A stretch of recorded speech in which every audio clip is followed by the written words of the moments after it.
All right, hello everybody. Welcome to VR Master League here in Venues on our final day of the third season. It's been a long one and it's been a strong one. We've got so much excitement on the way here real soon though, with just a great finish. And we're starting off with RibbiT versus Nameless. We have a much highly anticipated game coming up next between Intoxicated and Team Gravity, top seeds here in the EU Master Division, and following that up, ending it up with Chronos versus Baked Potato. On the casting end, we've got Wonder T-Man on the cams, and then here on the caster's booth, well, I'm Palador, being joined by Worm, as well as Sputnik Cobra for these casts. And on the sidelines for our first couple matches, Woodsy hanging out as well, and we'll be casting that third match. But over to Sputnik here. How's it going? And I know you'll be kind of watching as a fan for this match and then casting the next two exciting ones, but how are you feeling as we wind down this season? I'm feeling a little tired. It's been a long season. I feel like that's a prevailing theme, but I'm excited to see the end of this season. I'm excited to have some time off, and I'm just really eager to see how these teams perform.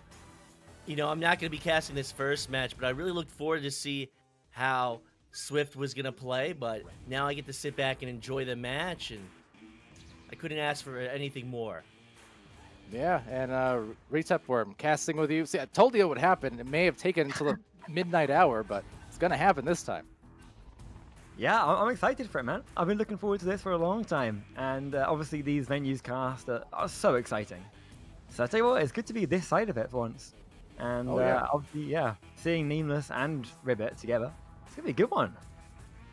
Oh yeah, absolutely. Been interested in seeing on my end too what RibbiT can do, because they came in here this past cycle as a roster. Of course, these players have been all over the place in Master League this season. But that said, gonna get my first look at them on the casting end of things. We have Nameless here, who we've gotten to look at, of course, prior Master Division team in the initial first cycle there. And as we launch out here, we're off into it. Swift will win that race and take that disc, passing it to the side, and a good dive out by the stack. We'll take it. It's a Goldfish with a clear. Yeah, flying up into the RibbiT side now, bouncing around there. Who's going to get it first? It is going to be Multi. Multi looking for that shot, not taking it yet, looking for the pass instead. And he is going to find his teammate there. Goldfish passing back around, just taking their time now. Really, really waiting to see their shots, make sure they're not rushing anything. Underdowns their boot. And Multi over to his teammate. Can they line it up? Can they get behind? Oh, what a save is going to stop that one in its tracks. Hey, Frog just knows how to get it done. Frog, certainly a talented goalie in there, and that's going to get them this opportunity at an open goal now. Almost covered off, but still is going to be made the 3 points. First off, going to RibbiT. Yeah, what a return there. Straight from that save, all the way back within like a few seconds, getting that nice 2-pointer. So that's a lovely start for them, especially that 3-pointer starting quick. And we're going to see, you know, if they can return this one back from Nameless. And jousting out now, RibbiT, the first few points. Hex on that pass deep down that floor. Goldfish will get it, eventually trying to tap it over to the shoulder. Does so with some success. Loco to Multi as they dive up the floor now. Have that cut on that left lane as well as below the goal. Some great positioning, but there's Frogio again doing what he does. Goldfish now, trying to get that one in, but not as Swift is going to take it. Taking his time now, looking to see he gets, a little bit too long maybe. A little bit too long as that stack is going to take the disc from him. Trying to pass it back upfield to the opposite stack. Now the two of them together, just taking their time, working upfield, getting the pass, but the pass isn't good, unfortunately. It's bouncing up and away and back into Swift's hands. So Swift into that tunnel now as they all collapse on each other. The defense here brawling and trying to get that disc over, but unfortunately they're going to leave that goal open, and Multi, well, going to be molten hot anytime from that kind of angle with that kind of openness to tie it up. Nice 3. Yeah, it's exactly the gameplay you expect to see from these high tier teams. Just so back and forth, so quick, and any mistakes or openings, they're just taking them immediately. Oh, absolutely, because if you don't, it's going to be covered immediately. So often we see that go wide open, and then the next moment completely closed off where it looked like there was so much time. But that is just a testament to these teams on that speedy shot. You see what I mean? The windows are so narrow with trying to take full advantage of it on these threes when they can. Yeah, absolutely. And we're seeing them now lining up for another attack, passing there underneath the goal. Another pass behind, just a little bit too fast though, not quite connecting. And there's a stun out, and so the disc is going to get float away up to the top. Can they recover it in time? They can. Yeah, and again, going for that 3, that's going to almost angle in off that corner. Always a dangerous spot for sure. Good job on the rebound here. Nameless on the recovery initially, but Frogio, the retention over to Swift and down the floor again. Pace is brisk, certainly, and that punch, even brisker, trying to quickly pass it over with a tap out. That would have been a great highlight, but will not make it, so an interception instead. Passing around here on the floor, working around these defenders so fast. Pass behind the goal. Can they get it lined up? They can! They can. Swift does. Just swiftly putting that one in the goal for that lovely 2-pointer. Swiftly. You know, the first season casting Swift, I did that so much. I think the first game, second game, and I had to DM him afterwards to apologize because I called Swift on cast. I kept calling him Swiftly. Probably 10 times that first cast, and I don't know why, but eventually broke that habit. You just might bring it back though tonight. I'll try not to. I guess I'm not that original as I thought, but yeah, I'm seeing a quick pause coming out here right now. Players just switching sides for a moment, maybe having a little chat about this. So give a minute just to talk through this game so far, I guess. Yeah, absolutely, and well, looks like they're going to talk it out on that sidelines. And well, speaking of, we do have Woodsy at the sideline. We can check in with Woodsy here. I don't know if you have much yet, only a couple goals so far, but check in. How's it going? And I know you're going to be here for the duration of this cast, so glad to have you on Venues, making your Venues appearance here. I mean, it's amazing to be here, thank you. And what an amazing start to the round. They've kept it really tense for us, I think, keeping it a really short difference between the goals scored. 5-3 at the moment. That is very close. Lots of room for change there. And it was a very fun start to the match. Some different tactics already shown here. RibbiT exploiting those amazingly fast stacks, just going between halves, chasing that disc and looking for the goals. Whereas Nameless, I really think, looking to get this disc through the neutral zone with their passes. Some of their really quick, really accurate passes, trying to get into the enemy's half. But we do just see RibbiT coming off on top here. We saw a lovely passing play from them down in the Nameless half, getting it around the bubble, behind the defenders and just into the goal. They have been playing very well so far, and both teams are playing extraordinarily. Yeah, thank you, Woodsy, for that, for sure. And it's what you expect, as Retep was saying here. These divisions in Diamond and Master tier, of course, our final day of the regular season does not mean the season is over yet, though, because next week, of course, we have our Challengers Cup, and coming on the 15th and 16th of May will be our season finale, where we will declare champions across our 3 regions between Oceania, Europe, and North America. So a lot of excitement ahead, no doubt. Yeah, absolutely. I'm excited to see them. Seeing that at the end of this, it's been like 16 weeks now, something like that. Long time. Right. So yeah, accumulation of all those matches we've been watching throughout. I tell you what, it'd be good to see. Oh, absolutely, it will be. It's been a longer season here. We kind of shifted things up in the Master Division and the way that formatting was handled based on feedback between the seasons 2 and 3, and definitely it's been fun to observe that progression of the Diamond teams. Some of my favorite matches, many, if not most of my favorite matches this season have been some of those Diamond matches, because those are the teams who are coming in to try to make it to the Master Division when they go to the Challengers Cup and face off against each other, as well as the bottom Master teams there who are fighting for their slots. And it just creates this tense and competitive atmosphere that you love to see. Absolutely. And coming in now, when this unpause is going to be Nameless. Get a nice early shot. Oh, just missing that one. Barely dinging off that goal. I thought that was going to be so cleanly in, but another attacking opportunity. A cut instead this time, and Goldfish is going to take the shot, but Frogio diving in, saving that one once again. Yeah, taking that from a few feet out there, and will be just enough for Frogio to get the grab. That is at least 3 saves now we've seen from Frogio in the opening few minutes, so definitely locked and loaded when it comes to the defensive end. So they got to be careful of that for Nameless. Go for the extra passes when they can, and try not to shoot it from too far out, because otherwise Frogio will nab it like a fly.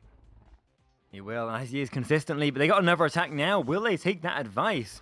or will they lose it straight away? Two being stolen out of their hands, passing back to the stack there and clearing out field. But no, Hex is in position to stop that one in its tracks. They've had a lot of these launches right at the goal when it's just briefly open, have not been able to punish though. So if even one of those had been punished, Nameless could be up by 1 or 2 goals at this point. So a few missed cues, which is going to happen, but trying to punish on it. And nice dive from Multi. Excellent job to not offer Paja any time to get that disc and get offense. Absolutely, and passing back here now. Nice little reset, working upfield nice and slowly, passing across to the teammate and then back for the reset again. Oh, but he misses it. Unfortunately, can the stack get there first? They will. The stack from Nameless, flying that one upfield, bouncing into the bubble. Can they recover it in time? Not quite though, so it is going to be sent back out. And a bit of a brawl happening there. Swift trying to help the case, but meanwhile, some dives. There's the passes, there's the finish. Hex putting a curse on them to tie it up. Yeah, bring that to 5-all again. Still, what was it, 4 minutes 20 to go, and back to even again. So honestly, I don't know which way it's going to go right now. Both these teams are just playing so clean. Absolutely. I love to see that pass work go. I mean, for Nameless, again, they missed a couple of those opportunities from 3, but still shooting with pure confidence and going out there with quick speed. Speaking of, that's a high-tech shot from Pajatek. Up by 3. Yeah, Nameless missed those long threes, but RibbiT sure are not. They're taking those. And much shorter range. That is perfect for them. Maybe Nameless do need to look at that, work on that a little bit more, focus on getting back in time, because pretty sure both of RibbiT's 3-pointers there have been from them chasing back earlier than Nameless can get there. Yeah, and again, that opportunity has been there for Nameless on the opposite side. It's just they haven't been able to convert on it, which is why it's good that they brought it in close with that dunk the last time around. That's what you need to do to get in your rhythm if you're not finding those threes off the bat, which sometimes it is a warm-up process into the game. But I think RibbiT here feeling mighty fine, mighty warm. Oh, what a save coming out there inside the goal. Yeah, defender, attacker in his face, trying to stop him, but still able to save that one, reaching past him. And there's a regrab coming up here, not quite making it, so this is going to be the Nameless start getting there first. No, just losing that one at the last second. It's going to bounce around, though. Still time to recover it. Hex passing it down to his teammate. He's going to go for the open goal, and he's going to make that one for the barely making that 3-pointer. Hey, there you go. Multi doing almost an identical play as we saw on the other end, just from the corner, that is. So a very quick shot there off the diving defenders, leaving that goal exposed. A bit of a miscue from RibbiT is going to be punished, and this is a supremely competitive match. We're tied yet again. Yeah, 2 minutes 30 now, getting even less time. Whoever's going to get a goal now is going to be a serious advantage, but it's going to be missing it, unfortunately. Both attackers defending missed it, sorry, and attacker's going to get it. Papaja taking that one. Or Paja, sorry, not Papaja. Taking that one into a 2-point lead. Punishing that missed grab, because you're right, Nameless was there, but because of the pace of this game and how short of a time that you have to react, sometimes if you just take your mind off for even a 1/10 of a second, thinking about maybe the approaching defense and whatnot, it'd be just enough to miss the disc and be punished based off that, which they were. That said, quick reaction time and 9 seconds on the joust, tied at 10 apiece. How about that? Okay, yeah, back to even. As soon as one side is scoring, the other side is fighting valiantly to get that one back again. And now, 1:45, not much time to go. These teams are really, really going to be feeling the pressure now to get on top. Yeah, and you said it just a minute ago, any point being scored is going to be all the more dangerous as we approach the end of the round. It applies extra so now with only 1.5 minutes left and the tie, and another quick joust into the punish from the opposite end. 11 seconds in, they're up 12-10 for RibbiT off of Pajatek's shot. Yeah, so 1 minute 15 to go. Plenty of time for them to get this point here. They're going to be looking for a 3-pointer now, so that will be enough to put them in the lead and maybe get them the win. But they're going to see, as this joust comes out, Multi taking it, looking to pass it high, but no, the headbutt saves that one. Bouncing around here. Can they get back in time, or is it going to be a goal? As Padgett takes it, drops it though, unfortunately. Looking to maybe pass to his teammates before the defense is set up properly. Joshy now working in. Everyone swarms the goal, and there is going to be Swift taking the shot, but Swift misses. Oh, that's a tough miss, because now the window is open once again, and based on the pace we're seeing, I still wouldn't be surprised if we somehow saw 5 scores in the next 40 seconds, but it is picking up the pace, and it will be a number situation. 4-on-2 in the goal, 4-on-3, but now getting back on the defensive end. Loco, game is getting exactly that, and they are going to go for that goal, nearly making it 26 seconds, but a tough miss on there, and it will be cleared out and back to RibbiT's side, or RibbiT's back on the offensive end, that is, and taking it, passing it, and now finishing. What a play. They're going to take this first round. Yeah, that lovely ending, securing that one. No chance to come back now for Nameless. RibbiT playing really nicely at the end there, securing those 2 goals in a row. Wasn't easy though. That took some work and a lot of stacking, full extension. They just sprinted a marathon somehow in that match. But with that, yeah, first round going to RibbiT, and we're gonna go to our sidelines, back to Woodsy, letting us know, well, what you thought of that match. I mean, certainly that did not stop after that pause. We saw both teams just starting to use their passing around the bubble. Some lovely passes there, not rushing for the goal, taking their time, showing us why they are in this position in the tournament, exploiting the opportunities that they're given by the enemy team and the slip-ups, and just scoring those goals. Keeping this score rather close, though. It's a very tense match here. RibbiT only just taking it towards the end, and both teams punishing the lack of a goalie at one point. We saw 2 consecutive 3-pointers from either team, with just the lack of a goalie leaving that opportunity open, and these players hit their mark. And may I say, very similar tactics used throughout, but the defining difference is RibbiT using their very swift stacks in there, and Nameless, their sensational passes just coming out, showing them getting through that neutral zone and getting to the enemy half. But RibbiT coming out on top, their stacks were just certainly there first. And shout out to, looking at those stats, I mean, 10 points for Pajatek, and that is immense for RibbiT. Of course, Frogio had those 2 credited saves, but definitely had at least 3. I think one of them maybe a headbutt or something, I'm not sure, but you know how it goes. I test Frogio certainly passes on the defensive end and even passes on, well, the passing end with those 2 assists as well, as 2 assists for Joshi and 2 points for Swift. But as we launch out here, much even more even scoring distribution for Nameless, and they're going to take this first joust and maybe the first shot attempt going off that post, though, as Goldfish tries to make a move, but Joshi the clear after a steal. Yeah, bounce around here, looking to who's going to get there first, but it is going to be Hex taking that one. And that one's like, I want to say real quick that Boop and everyone's saying in the chat the cast is not responding. I'll say that this first round, that was too intense. I was not looking away from the game even once. Just too caught up in who was going to get there. But regardless, this is going to get cleared back again. Straight back the side it came, and straight into the Nameless side for another attack. And Swift doing just that. Look at the underarm move, just as the great harm was done on the stun. Nicely done by Swift on that end of the floor to get them their first 2 points. And just to kind of finish off on that thought as well, of course, we love interacting with our viewers and our chat all the time here.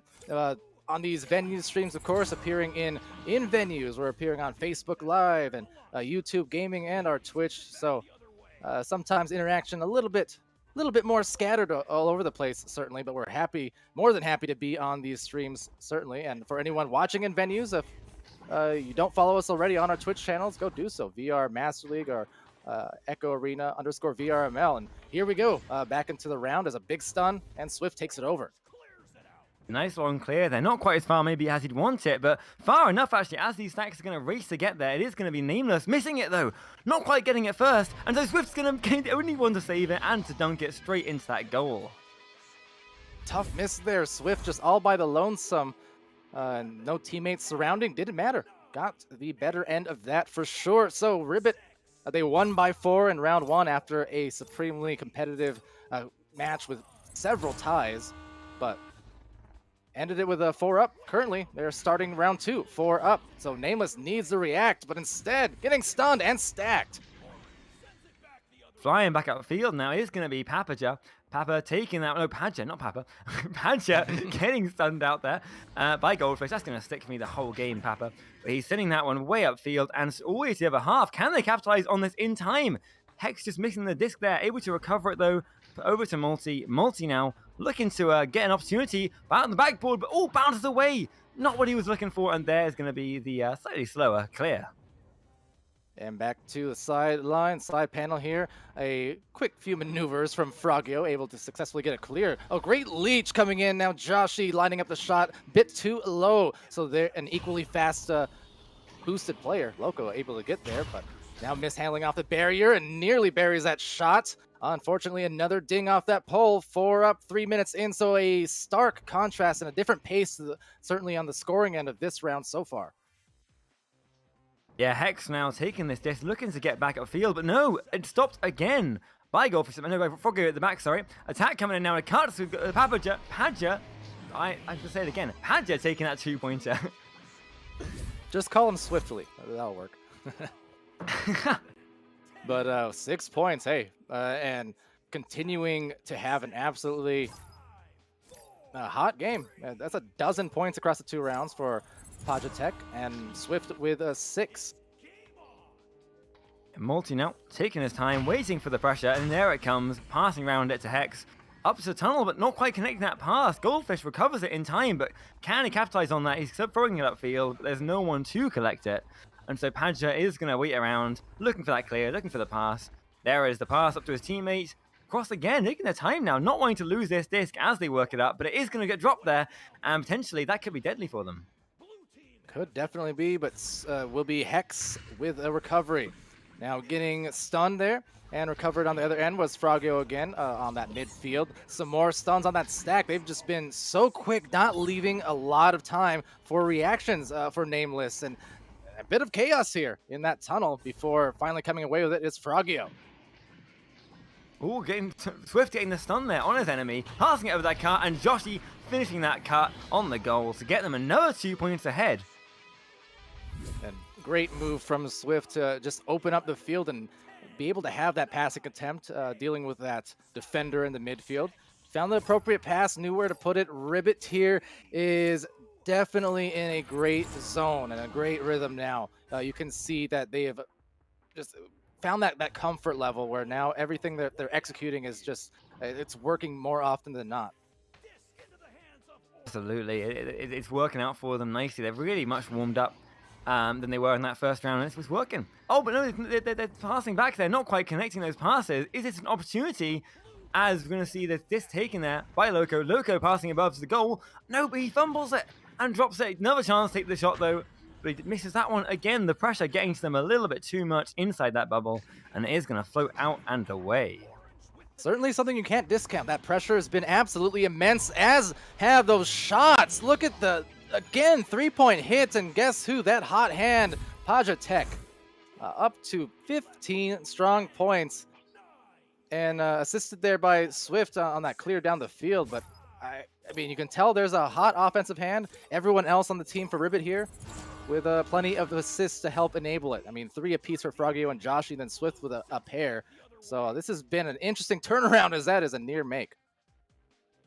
Yeah, not quite getting that one. The stack's going to chase it down first, and looks to get another attack coming again. Not what Nameless want right now, but they're going to recover it very quickly there from sitting back, passing upfield. But again, the clear just is not quite good, and so it is going to get recovered by the side of RibbiT and taken for another attack.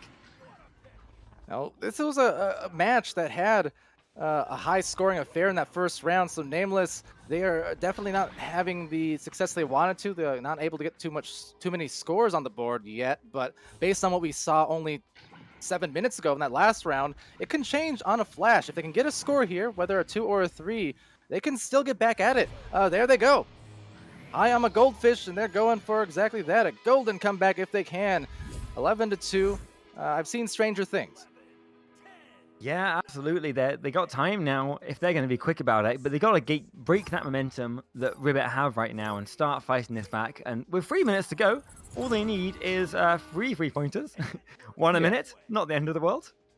Yeah, I mean, tough battle, but not impossible, certainly. And especially that last round where we saw, 3 or 4 in a row that were about 10-second joust into scores. So it could happen with a quick turnover. Let's see.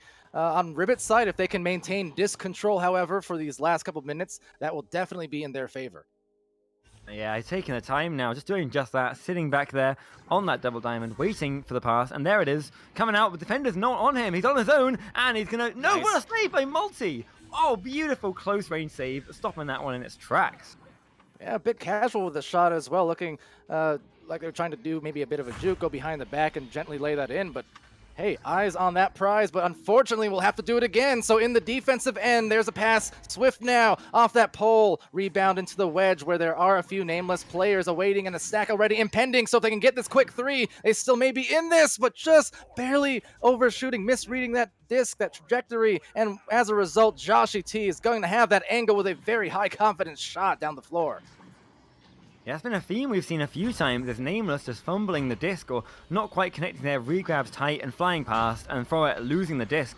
Again, though, we're going to see a RibbiT attack right now coming in, taking his time on the floor, looking to juke around those players to get a better attack built up. Someone sitting in front of the goalie right there to distract as Frogio takes it, passing over there behind, and Swift taking that shot, but not quite connecting it, bouncing it up and away. Yeah, getting the tough angles, but honestly, this is almost the benefit that they missed that because they did get another rebound, which does waste more clock, which is to their favor at this juncture. But as I say that, that's a bouncer that goes pretty close to that goal. But time is definitely starting to wind down for that comeback opportunity, so they need a goal. They cannot get it thanks to the dives. Heady plays here coming in from Swift defensively now, able to get another clear, and that stack is already there to punish. Granted, an overshoot here will at least get the defense back into the goal, as it's a great punch coming in and a pocket shot. How about that from the technical one? 13-2. Yeah, only one stack from each side made it back, and of course the RibbiT stack being able to get 2 stuns off, leaving them that open goal to hit by. Really nicely played by them, and they're really piling on the pressure right now in this last 40 seconds, wanting to get as many goals as they can to secure their lead even further ahead. And they're going to capture that one in the mid zone and send it back upfield again. So time is definitely just about out now, but still can bring it closer here for Nameless. Backboard attempt is going to miss, however. Rebound there will be had, but then, well, knocked loose thanks to Joshy.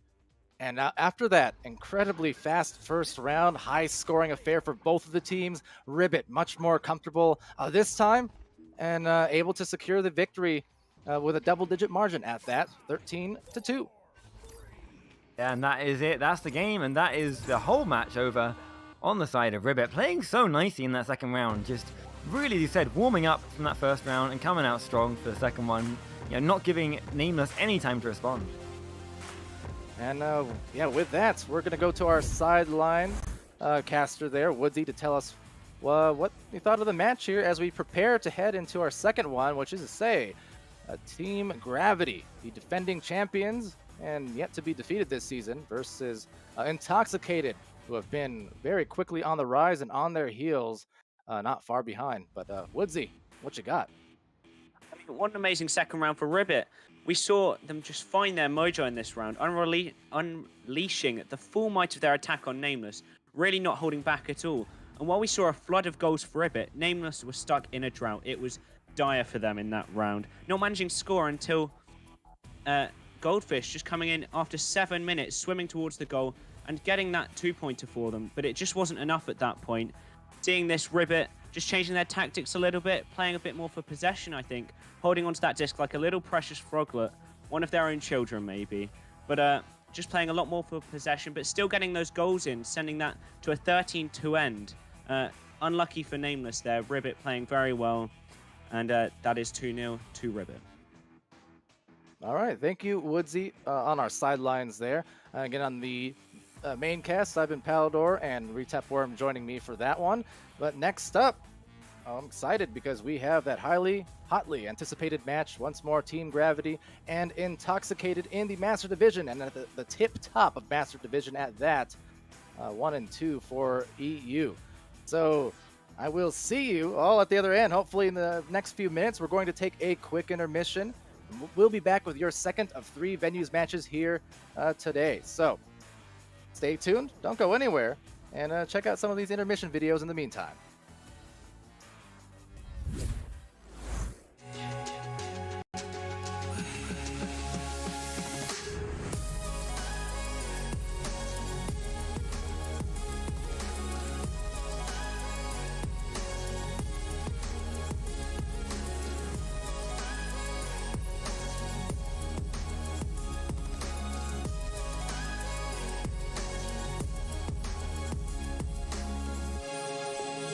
VRware.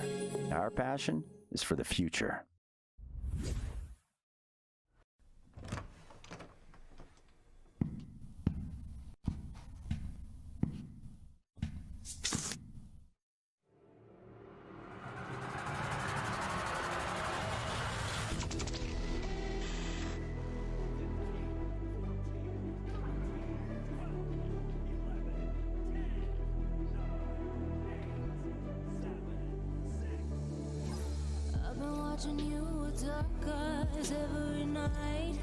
Tell time. Actually, I've always known that.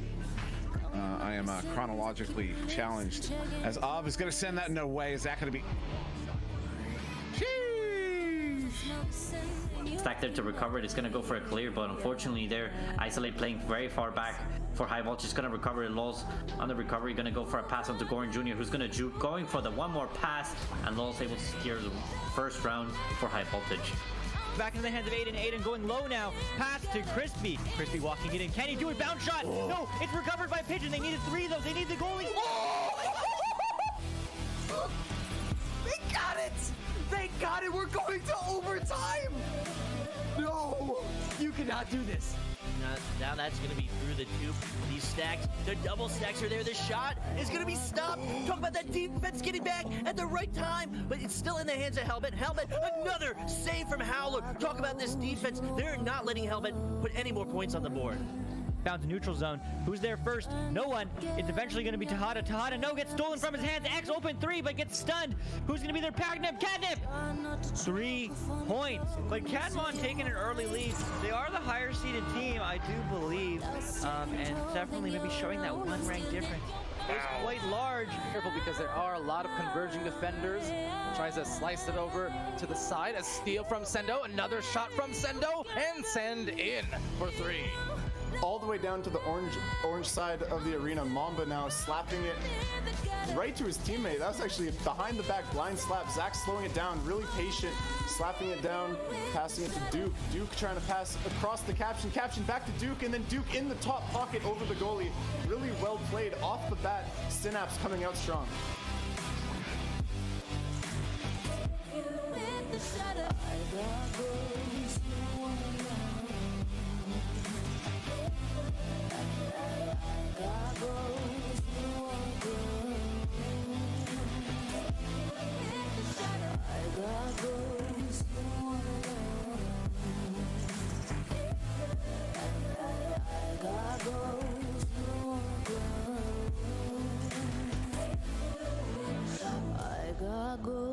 You don't wanna know.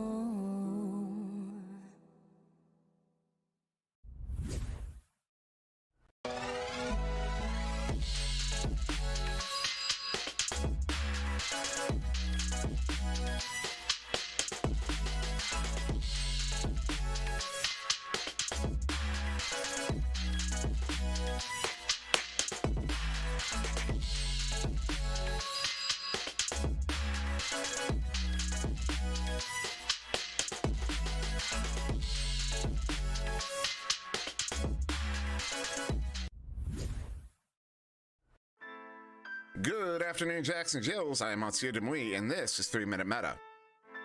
In this third installment, we are going to cover defensive gel schemes. So I'm going to throw a whole bunch of numbers at you, and then we're going to break them down. 2-1-1, 1-2-1, 1-1-2, 2-2, and 1-1-1-1, though we're just going to call this man from here on. These are your basic defensive gel schemes. With the exception of man coverage, the 3 numbers correspond to 3 assignments in the following order: forecheck, midfield, and backfield. The numbers represent how many players you are committing to each of these assignments, and pairs typically represent chain pairs. So we'll start with the most common, and so likely the one most familiar to you, the 2-1-1. This scheme is typically run by sending a chain in the direction of the opposing team's quarterback, sending one player up to mid, typically to cover a pass option, and leaving a player back to guard against long shots, deep passes, and clears. It's the most common style of defensive coverage because it also tends to be the safest to run. Any players you send deep are in a pair and so can boost back on defense. There's a goalie protecting the bubble and goal, and the midfield player is not too far out to generally get caught behind the play if the offense progresses through mid. Conversely, a 1-2-1 scheme, while used a fair bit at the competitive level, is also a generally vulnerable scheme. This scheme sends a single player in the direction position of the quarterback while setting a chain up to attack the first or second pass. The aggressive nature of the play does lead to some moderate success in forcing a quick turnover, but if the play does not succeed, there's a fair chance that the forechecking player will be caught well behind the play, and thus the offense may be able to push a 4v3 all the way to the goal. This is not to say that the 1-2-1 should not be used, only that you should be aware of the dangers when deploying this scheme. The 2-2 scheme is one that utilizes two defensive chains, generally one to attack the quarterback and one to attack the first pass, or some other combination of similar assignments. It's an incredibly flexible strategy given the mobility of having all players on the field in boosting pairs, but it can also be vulnerable to tube shots and long bounce shots if the chains are not quick enough to track down those shots. The 1-1-2 scheme you might consider as more of an alternative to the 2-2 scheme, where instead of sending a pair at the QB, that pair splits with one going to QB and one covering a pass option. This makes the first pass more predictable for the back chain, and so they can set up in a more favorable position to attack. And finally, man coverage is probably one of the most aggressive formations a defense can utilize. This scheme sends each player to cover each of the opposing team's players one-on-one. The idea is to take out all available options while also applying a pressure to the quarterback in order to force a bad pass or otherwise any manner of turnover. So long as you're aware of the position of your teammates and can quickly get back together to change your bubble in the event that the coverage breaks down, man coverage should only be moderately more vulnerable than a 2-2 or 1-1-2. So now I'm curious, what sorts of defensive schemes have you seen deployed? Which ones do you consider the most effective? Do you think I missed something or got something wrong? Or do you have any ideas for other 3-minute metas? Please leave them all in the comments below this video. I will be reading through all of them, so feedback is greatly appreciated. But that's it for this installment of 3-minute meta. In the next, we are going to cover initial attack vectors. I've been Monsieur Demouy. Please like, share, and subscribe.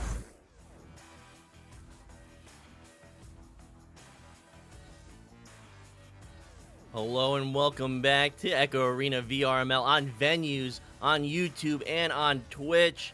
So great to see everyone. I'm Spudnik Cobra, and I'm joined by RedTep Worm, and we're going to be, as well as Woodsy, on sideline, and we are going to be watching Intoxicated versus RibbiT. RibbiT, an extremely strong team, #1 in EU, and Intoxicated, which has been rising up the ranks, and I'm totally excited. How are you feeling, RedTep? I'm feeling good.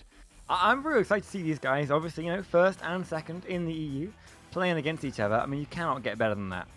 And yeah, so hopefully we'll see a really nice fast-paced game coming in from that last one, the last Master Tier game.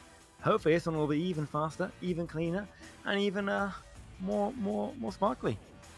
More sparkly, and I don't know what to say back to that one. I mean, you want to see these players glitter across the court. They want to look pretty, and we want to see some pretty shots and some pretty plays. So yeah, I guess I agree with that one, RedTep. Thank you. I'll take that. I got Hex saying that I looks like I'm shirtless. Clarify, this is the shirt. This is my shirt. I'm not shirtless on cast. Not yet. Well, I guess we have something to look forward to in the future, but with that, we should be watching this game underway. I want to see what's going to happen. Intoxicated, such a strong team. They were on... Do you remember their original team name before they restructured? Oh, God, you're asking me? No, I don't remember. I have terrible memory. I think it was Tempo. Yeah, it was Tempo. And then they restructured into this new Intoxicated team. They picked up some new players. They changed their roster just a little bit. And they've been the team to watch in EU. They've been surprising us every week. They've had some incredibly strong play. They have incredibly fast stacks, and their transitional play is impeccable. So I believe that they're the team, along with Envy, they're the team to challenge RibbiT. And as we go into this postseason, it's going to be exciting to see what happens. Oh, absolutely. The ready ups are coming now, so you're starting to get excited about this match. But yeah, it'd be good to see someone who can stand up to that might of RibbiT, who so far won every single game they've played. Yeah, they're just an absolute powerhouse of a team. And the RibbiT dynasty, I mean, they're pretty much a dynasty now. They're a mainstay of the VR esports realm. And we've seen them from ESL, we've seen them now to VRML, and VR Jersey, which is a founder of RibbiT, has really brought such strong teams to the Echo Arena and other games. Yeah, no, absolutely. It's great to see these guys who've been here, obviously, right from the start. I remember watching the RibbiT guys way back when I first heard about Echo. Looking at how they play, and I was like, oh my god, imagine being able to be that good. So good to see it's got better and better throughout the years. And here we are now. And there's the second ready up coming in. So we are going to get started in just a second now. The first neutral joust just about to come in. And with that, we're about to be underway, RedTap. I think this is my first cast with you, so let's go. You take it from here. I will, thank you. So, flying in here very quick is going to be Intoxicated, stealing that one out from on the side. Looking to get some passes across here, under pressure, but still able to work around it. Moving up very quickly, there's a cut, and there's the shot! Oh, but it's not good! Unfortunate, that close pass, just missing that goal. A lot of fast momentum off this start for Intoxicated, but Winter's going to send that shot a little too high. And you see this back pass come through now to Sundance. So Sundance trying to work it back up court, sending that one long and through to the floor. Finn moving forward, actually taking their time and send that one cross. So you see this really composed offense from Intoxicated. They're able to pull this defense out of position. Team Gravity not biting too hard, though. You see as they fall back in line around that bubble. And this is just methodical play right now. Archie to Sundance, Sundance to finish it off. And that's how you crisscross through defenses. You see it right there. So Intoxicated going to start this off strong. 2 points on the board. Yeah, every time I've seen Gravity play, they've been so aggressive in their defense and coming out and pressuring them right all the way up inside their own half. So to be pushed back so far now is actually a really good sign here for Intoxicated. They're doing a really good job, in my opinion. And it has been clean, but Gravity's responding with an attack of their own, passing it back and forward, working outfield. So making that interception, though, is Winter, putting a stop to that play. And you see these stacks coming through, trying to find it at the wall. Will be Intoxicated. They will find it at ceiling now. Winter's not able to find that clean pass through, but able to pick it up as Archie. Archie sending it back for that short pass. And an error coming through from this Intoxicated offense. This is a chance for Team Gravity. And just missing that disc, though. So we are going to see Winter taking it and throwing it all the way back upfield. Oh, but what a nice regrab there. Taking that one by Viatrex and stopping it in its tracks. The other stack coming in now, throwing it and chasing it. That classic EU clear and collect style coming in and coming in strong. And clear and collect it, but they didn't clear and collect it right there, and that one's going to go down court. That one's going to be wide off the nest. Team Gravity trying to find it, reorienting. All players from Team Gravity are there, clustering just a little too much. It's typically not what we see from Team Gravity. Maybe they're slow to start right now. They'll send that one through. That stack will get stopped, but that back stack will be forward. They have the advantage in the bubble, and this defense getting back into position, but that dive is not good. Ooh. Simon's going to find that open goal. Yeah, really nice, very casual there, knowing he had the time, dunking that one in, bringing them back to neutral now, and really starting to put that pressure on Intoxicated. So, gotta see how they're going to respond to it in this first offensive joust that they have. So now with joust advantage will be Intoxicated. This is 2-2, nearly 3 minutes off the clock. Error coming through, but able to pick it up would be this offense. So up to Finn, and an interception coming through in a back pass. That's a nice stop from this double stack defense. Yeah, really nicely done. Sending it all the way back upfield. But who's going to get there first? It looks like overshooting it there. No, not quite. Viatrex grabs it. Looking to work around now. Nice little pass to his teammate, but not quite getting the connection there. So it is going to bounce around in the middle. Taken again. No, dropped and taken. And, oh, but no! Intercepting that one is Finn. Jumping in the middle and sending that one back where it came from. So looking to pick it up will be Intoxicated. Finn now with possession. Finn sending that one forward into the bubble. It's going to bounce into the hands of Archie. Archie sending that one back. That's going to go way back into the hands of Winter. So they're going to slow it down. They don't have what they want right now, RedTap. Not at all, unfortunately. Still, though, you know, there's time. They're working this up. Nice little pass there behind. Working that one at goal. Oh, and a lovely dunk underneath. Beautiful teamwork there from Intoxicated. Just working so fast around that Gravity defense. This has to be the premier matchup. This is Intoxicated going head-to-head against Team Gravity and staying in step. This is only a 2-point difference now in favor of Intoxicated. Yeah, so nicely done right now. They're really putting that pressure on Gravity, and that's exactly what they want to be doing this early on, especially into the game. Lovely pass to outfield. The long shot of the goal was not quite connecting, but who's going to get there first? A nice stun, though, by Archie is going to stop that attack coming in its tracks and send it back where it came from. Can he collect it? Not quite yet. So we'll now bounce into the hands of Lewis. Lewis sending that one forward. He's going to get that nice pass up. And this maybe attempted relay is stolen boost, but not able to find it. Both players from Team Gravity will sail past it. They will now be able to pick it up. So Simon at the wall looking for any opportunity and sees that short back pass to Lewis. You can see this defense from Intoxicated maybe a little too far out of the bubble, trying to retreat back. That dive coming out from the goal, and then this pass up to the nest for the cut, and Viatrex. Now this is 4-4. This is tied up. That 46 seconds on that goal time. This could go to 3 rounds, and I'm going to say that in the first round. Oh, that is early. Only halfway through 1 round, but, you know, we can only hope. 3rd round is always the best round. But yeah, these guys are playing so nicely here, really just pushing back at each other consistently and applying that pressure all around. Archie, though, taking that one and passing it upfield. Nice little cross attack again to Winter.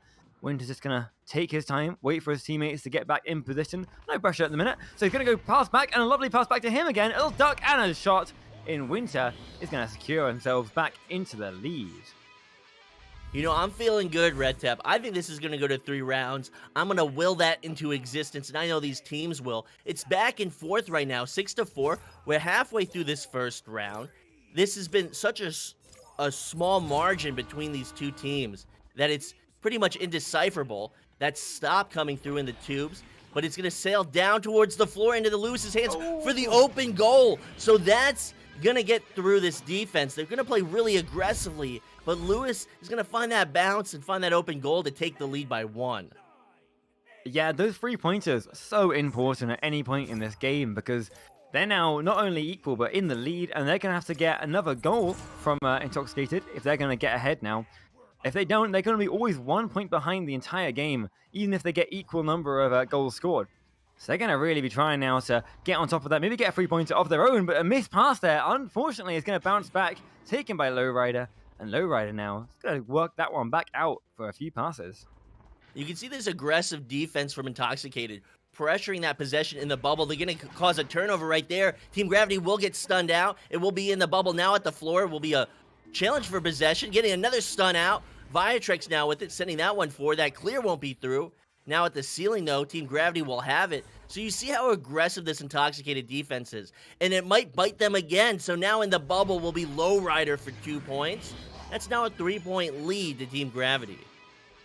Okay, yes, they're really finding their stride now. Only took them 7 minutes, but now they're starting to really put that pressure on consistently onto Intoxicated, stopping their attacks and then working it straight up for a goal. So if Intoxicated can get 1 3-pointer, they will be even. But, you know, 2 minutes 45, plenty of time to get it done. So with these back passes and these forward passes coming through, you see them just weave up and down the court, but you see Team Gravity's stack looking for it. That shot is going to bounce just off the shield, almost in, but that back stack will come through. Now Lowrider down to the floor. Simon looking for an opportunity. Simon might just drive this one in and looking to do that, but bouncing off the lower part of the crossbar. Yeah, unfortunate shot there, but exactly what Intoxicated wanted to see right there. Oh, a chance now for an attack, but no, not quite there in time. So Simon is going to take that one, sending it straight back and looking to form up their stack to chase it down. The stacks are broken. It's slow. They've got ages. No, and there's a shot at the goal, and Viatrex makes it, just getting that nice little 3-pointer. So they would be neck and neck for the first 5 minutes. Now 8 minutes in, they can't seem to keep the pace. Intoxicated will lose their footing. Now doubling their score is Team Gravity. Yes, what's that? 6 unanswered points right now. Not what Intoxicated want.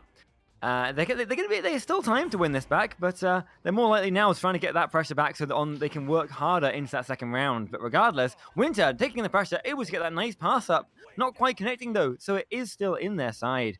And if Gravity can get another attack here, which they look like they're going to be able to do, here's another chance for them to get some more points on the board. As Simon's going to go, taking that block, moving above the goal, all around actually, completely on his own, moving in, and now get a nice little back pass. So Simon not seeing the opportunity he wanted, sending that back now along the ceiling, going to get stunned as Viatrex. So you see this defense making the right choice there. They just have to get down court. They need this 3. That shot's going to be through. That's going to bounce off the shield. They need that one. Will be picked back up by Finn. Finn going to send that to Nest. That defense coming in. That anchor shot's going to be off. That stun's going to be through. And this is going to be in the hands of Team Gravity for the clear. So that's 40 seconds on the clock. This might be the round for Team Gravity. Yeah, it's starting to look like it's such an unfortunate attack there. They've really had that one, but can that be a free? What a dive in the middle there by that regrab. Get in the way, but no, they lose the disc, and Lowrider is there to finish that one, collect it, and dunk it into that goal. So that's 6-14 now. Less than 30 seconds on the clock. Clear clear lead to Team Gravity. This is going to be the first round of Team Gravity. There's no hope for Intoxicated to make a difference in this first round. They can look to gain some momentum, but they're going to have to win this second round and force a third one if they want to take this series. And they're going to start strong there. The only goal they can get, because they are now out of time, but a lovely three-pointer. And now they've got a minute as well to reset, so they got the time to get their momentum back and really come back strong in this second round. Absolutely. So with that, we're going to kick it to Woodsy on sideline. I mean, what an amazing first round. Intoxicated, really showing their newfound potential here. This is a team, Gravity, that we never have seen lose. They haven't even lost a round this season. But Intoxicated were very close in this first one. I mean, we started with Intoxicated's calm and composed playstyle, using countless amounts of precise and fast passes to work through the Gravity's infamous defense.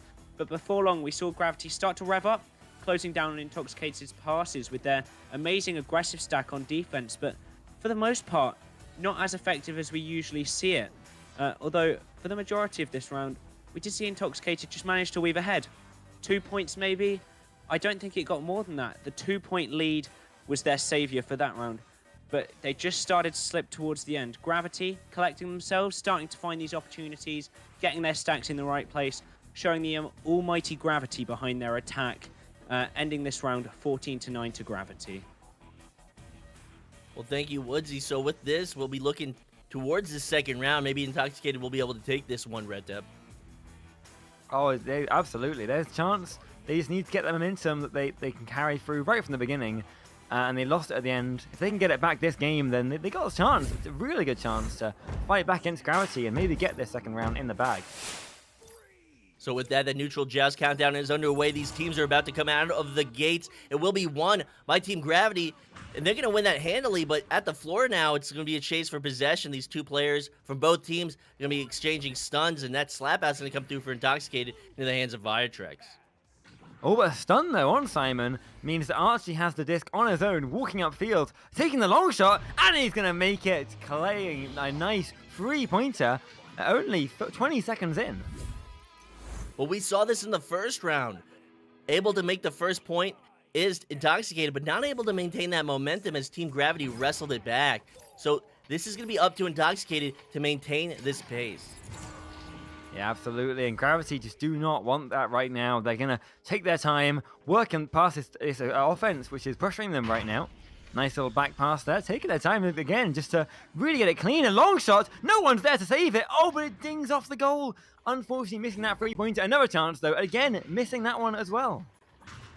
So we'll now sail out of that bubble, be picked up by Simon. Simon's going to get stunned down. Intoxicated pouncing on that one. That clear's going to come through. That backstack from Intoxicated is going to be in step, but overshoot that. Team Gravity going to reverse that one around. They now have this advantage in the bubble. Going to set it behind the goal, and not able to find the save will be the goalie. So Lewis is going to send that one 18 meters a second out of his hand, 9 off the backboard, and catch that goalie by surprise. Yeah, what a beautiful shot there at that backboard. So clean and quick. And bringing them back now to even again. So, you know, we'll see if Intoxicated on this joust here can get us back. Attacking quick, but no! Taken immediately and done for that lovely instant three-pointer. And you see this full court defense from Team Gravity able to make that stop. Viatrex takes no time with that shot. Now a 3-point lead shifting towards Team Gravity. So Team Gravity just able to turn it around so quickly. Yeah, so fast. That was on seconds only. You know, almost no time at all. And that is going to throw off Intoxicated a bit. They're going to be fighting back to get its momentum right now, but they're going to struggle a little bit more as that pass to his teammate maybe is just misses it. Maybe it was a miscommunication, but regardless, they're going to get taken again by Gravity and sent back upfield. And Team Gravity with this 2-1 advantage. The stop coming through for this defense will be slapped up to the ceiling, so Simon will pounce on that one. Simon now with possession going to get stunned out. That double stack from Team Gravity stunned out, but now going to the floor. You can see these stacks. They are neck and neck. They are so close in speed and accuracy, but able to come away with that one would be Team Gravity, and now in the hands of Intoxicated. Yeah, passing it back upfield now. They got time. They got a chance. They got an open goal, but no, they're not going to take it. They're going to play it safe instead. Already for the best right now as they're going to work it up. Winter Little back pass now, spreading out across the floor, but not as fast as they were originally. Gravity maybe getting to them a little bit too much. No, Win's just going to take it, but it bounces out of his hands and away from him, and it is going to be taken instead by Sun. No, who loses it to Lowrider, and Lowrider is going to get the clear.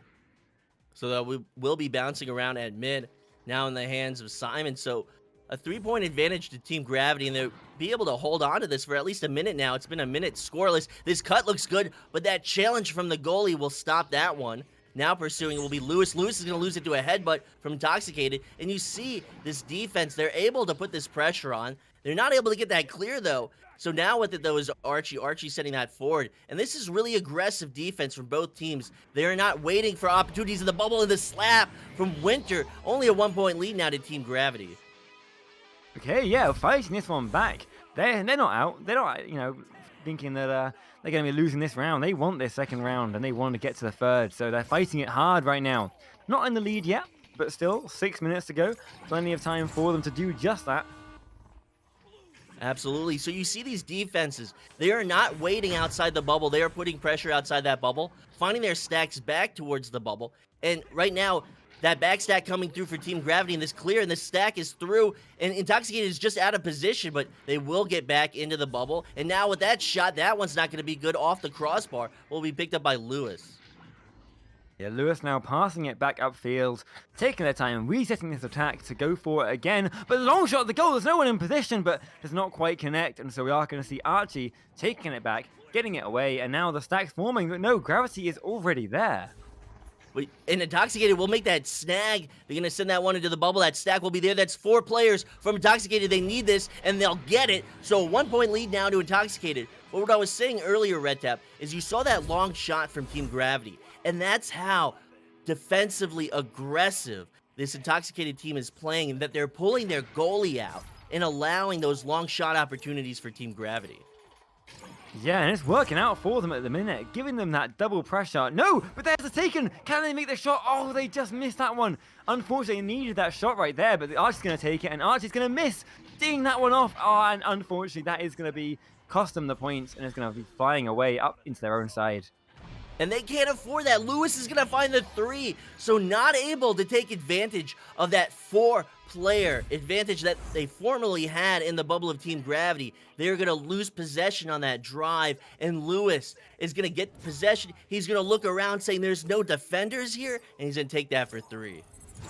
Yeah, such a shame. Now, that would have been a 6-point difference because of, rather than gaining 3 points, they instead lost 3.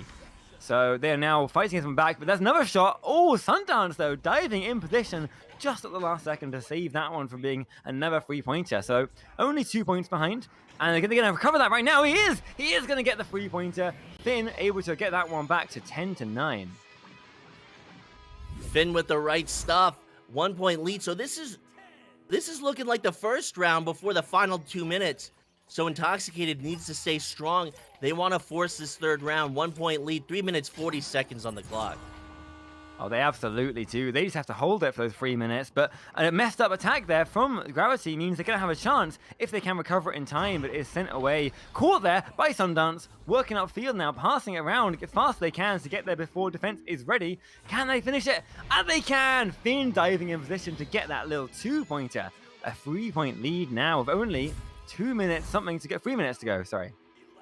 Finn with a nice one-timer on that charge into the bubble on that cut pass. So now 3-point lead, 3 minutes on the clock. This is go time for Intoxicated. They need to maintain this lead so they can look at taking this series. Yeah, and they've got a good chance to do it right now, but Archie's going to take that one, sending it straight back again, stopping that Gravity attack again. And there's Finn, finishing that one for another 2-pointer. Extending that lead to 5 points now. Really is coming into their element. Finn is definitely making the right moves. She's been a part of the last 3 scoring plays. A nice 3-pointer, a nice stop, and really making all the right moves. So Finn really coming through in this second round. This might be the difference for Intoxicated. So a 5-point lead to Intoxicated. 2 minutes, 20 seconds on the clock. And this long shot's going to be good. But there we go.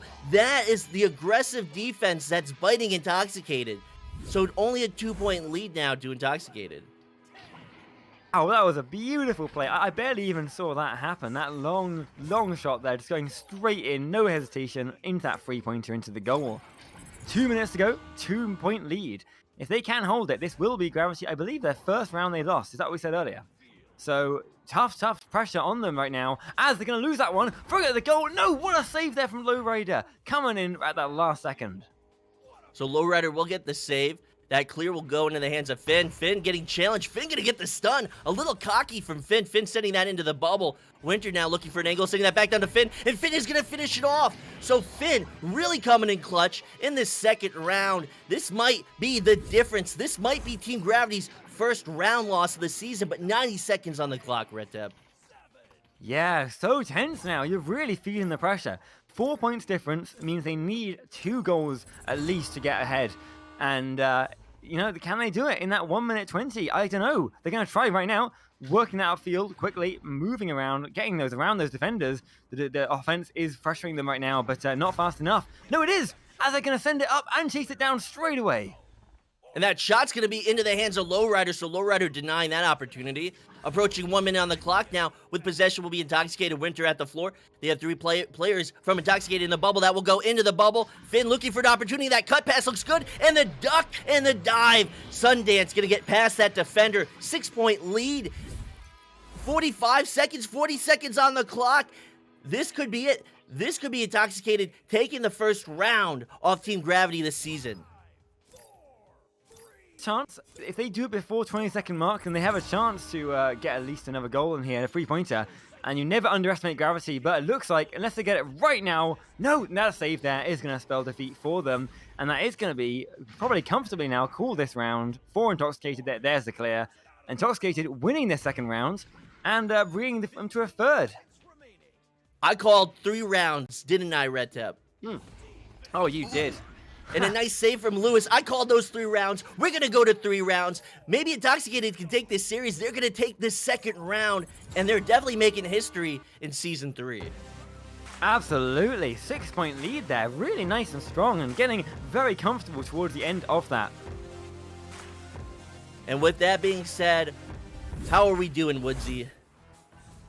I mean, the absolute brawl continued into round 2, man. Gravity certainly having a couple of missed opportunities to start, allowing Intoxicated to just get that first lead, which they really exploited, but perhaps leading them to a false sense of security. As Gravity, they were just able to get that little comeback towards the start, giving them the short lead. And I would like to say this is a very interesting matchup. Both teams using lightning fast stacks paired with their inhumanely precise throws to work through each other's defense until the opportunity arises for that amazing marksmanship on the shot. Keeping the score insanely close though, building the tension as the time raced into the last 2 minutes. Intoxicating just holding that 2-point lead, I believe it was, 14-12.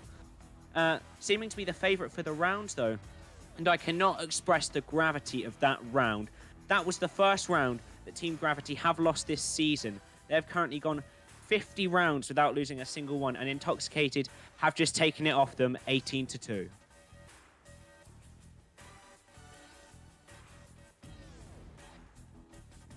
Gotta say, I did enjoy that. The gravity of the situation and the gravity of that round. But yeah, I pretty agree with that. I was doing so good in this one. Really, really fighting their corner and putting that pressure on them for the first time.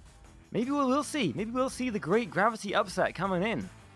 Maybe Gravity's going to engage their afterburners and try and wrestle control of this series back from Intoxicated. But we've seen really impressive stuff from Intoxicated.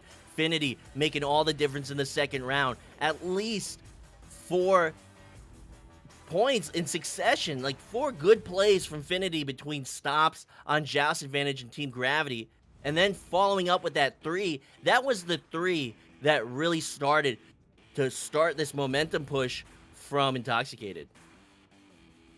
Yeah, and you know, that momentum that they were able to build up through the round though, with this pause here, might just throw it off. You know, a good pause, mental reset could be all that Gravity need in order to push them back and stop that momentum hitting them so hard. So we'll have to see at the end of this what happens at the end of this pause that they're taking right now. Yeah, absolutely.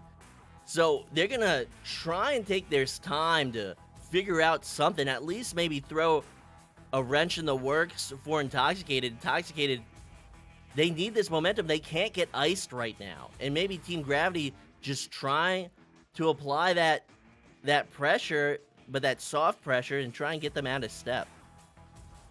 Yeah, because it's been working so far. You know, but it has been very back and forth, honestly. So either side had that really nice pressure, but both sides also have been fumbling from it. So I guess whoever starts out strong at the beginning with the good pressure has a really good chance to continue that throughout the game in this third round. And whoever does that will take this game. And obviously, yeah, as I said, we have seen the first Gravity round loss. Could that mean that it's going to be the first Gravity game loss? Well, it will blemish their otherwise perfect record in Season 3. We see 25-0. So this is the last week of regular season play. And Intoxicated looking to make a statement before they head into the postseason. Yeah, absolutely, and you know, really would be interesting to see if they can do it. It would spell like a really good start for them for that postseason, and definitely someone to watch regardless of what happens in the rest of this game today. Absolutely. So with this is going to be the decider. We are resuming play, and we'll start that 54 seconds until the start of the neutral joust. This is anyone's game. This is the third round. I know it's so unexpected to see with Team Gravity, but we're going to see it now. Absolutely. Gotta say real quick, Finn right here, though, has been popping off in this game with 12 points on her own. Really doing so nicely and getting so many of those goals for Intoxicated. So if she can continue that throughout, that pressure is just going to be so good for Intoxicated and really could put them in a good stead. Absolutely. So as these last few seconds wind down, 20 seconds till the neutral joust, Team Gravity doesn't want to take a loss. They want to maintain that spotless record for Season 3, and Intoxicated wants it badly. We see the aggressive physical play from them, and they run one of the most aggressive defenses in the world, and especially in the EU, and it's really changed the face of this game. They run defense way outside the bubble. They pressure you before you get anywhere near the bubble, and Team Gravity has been looking to match that. So with that, this is going to be the start of round 3. Absolutely exciting. Coming out here, who's going to get this first joust? Coming out strong is going to be Gravity, stealing that one out from underneath them. And working back upfield, nice little passes coming out now. Can they continue it? But no, there comes the stun, taking it out from them. But they're recovering now, but it has ruined their first attack. So with possession at the floor will be Simon. And this timeout coming through maybe has slowed down Intoxicated. They're playing a lot more conservatively on defense than we usually see. This pass to the post is going to be good from Lowrider. Now Lowrider to the cut to Viatrex. So maybe just a little bit out of step right now is this Intoxicated defense. Maybe that timeout from Team Gravity worked.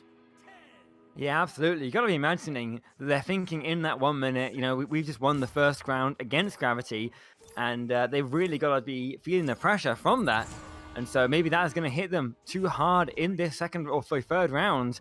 We'll see. As a nice passes so far, though, really taking their time, moving it past this stack back and forth, but not too far upfield yet. No, the pass upfield isn't good, and it misses, and Gravity are going to take that one back again.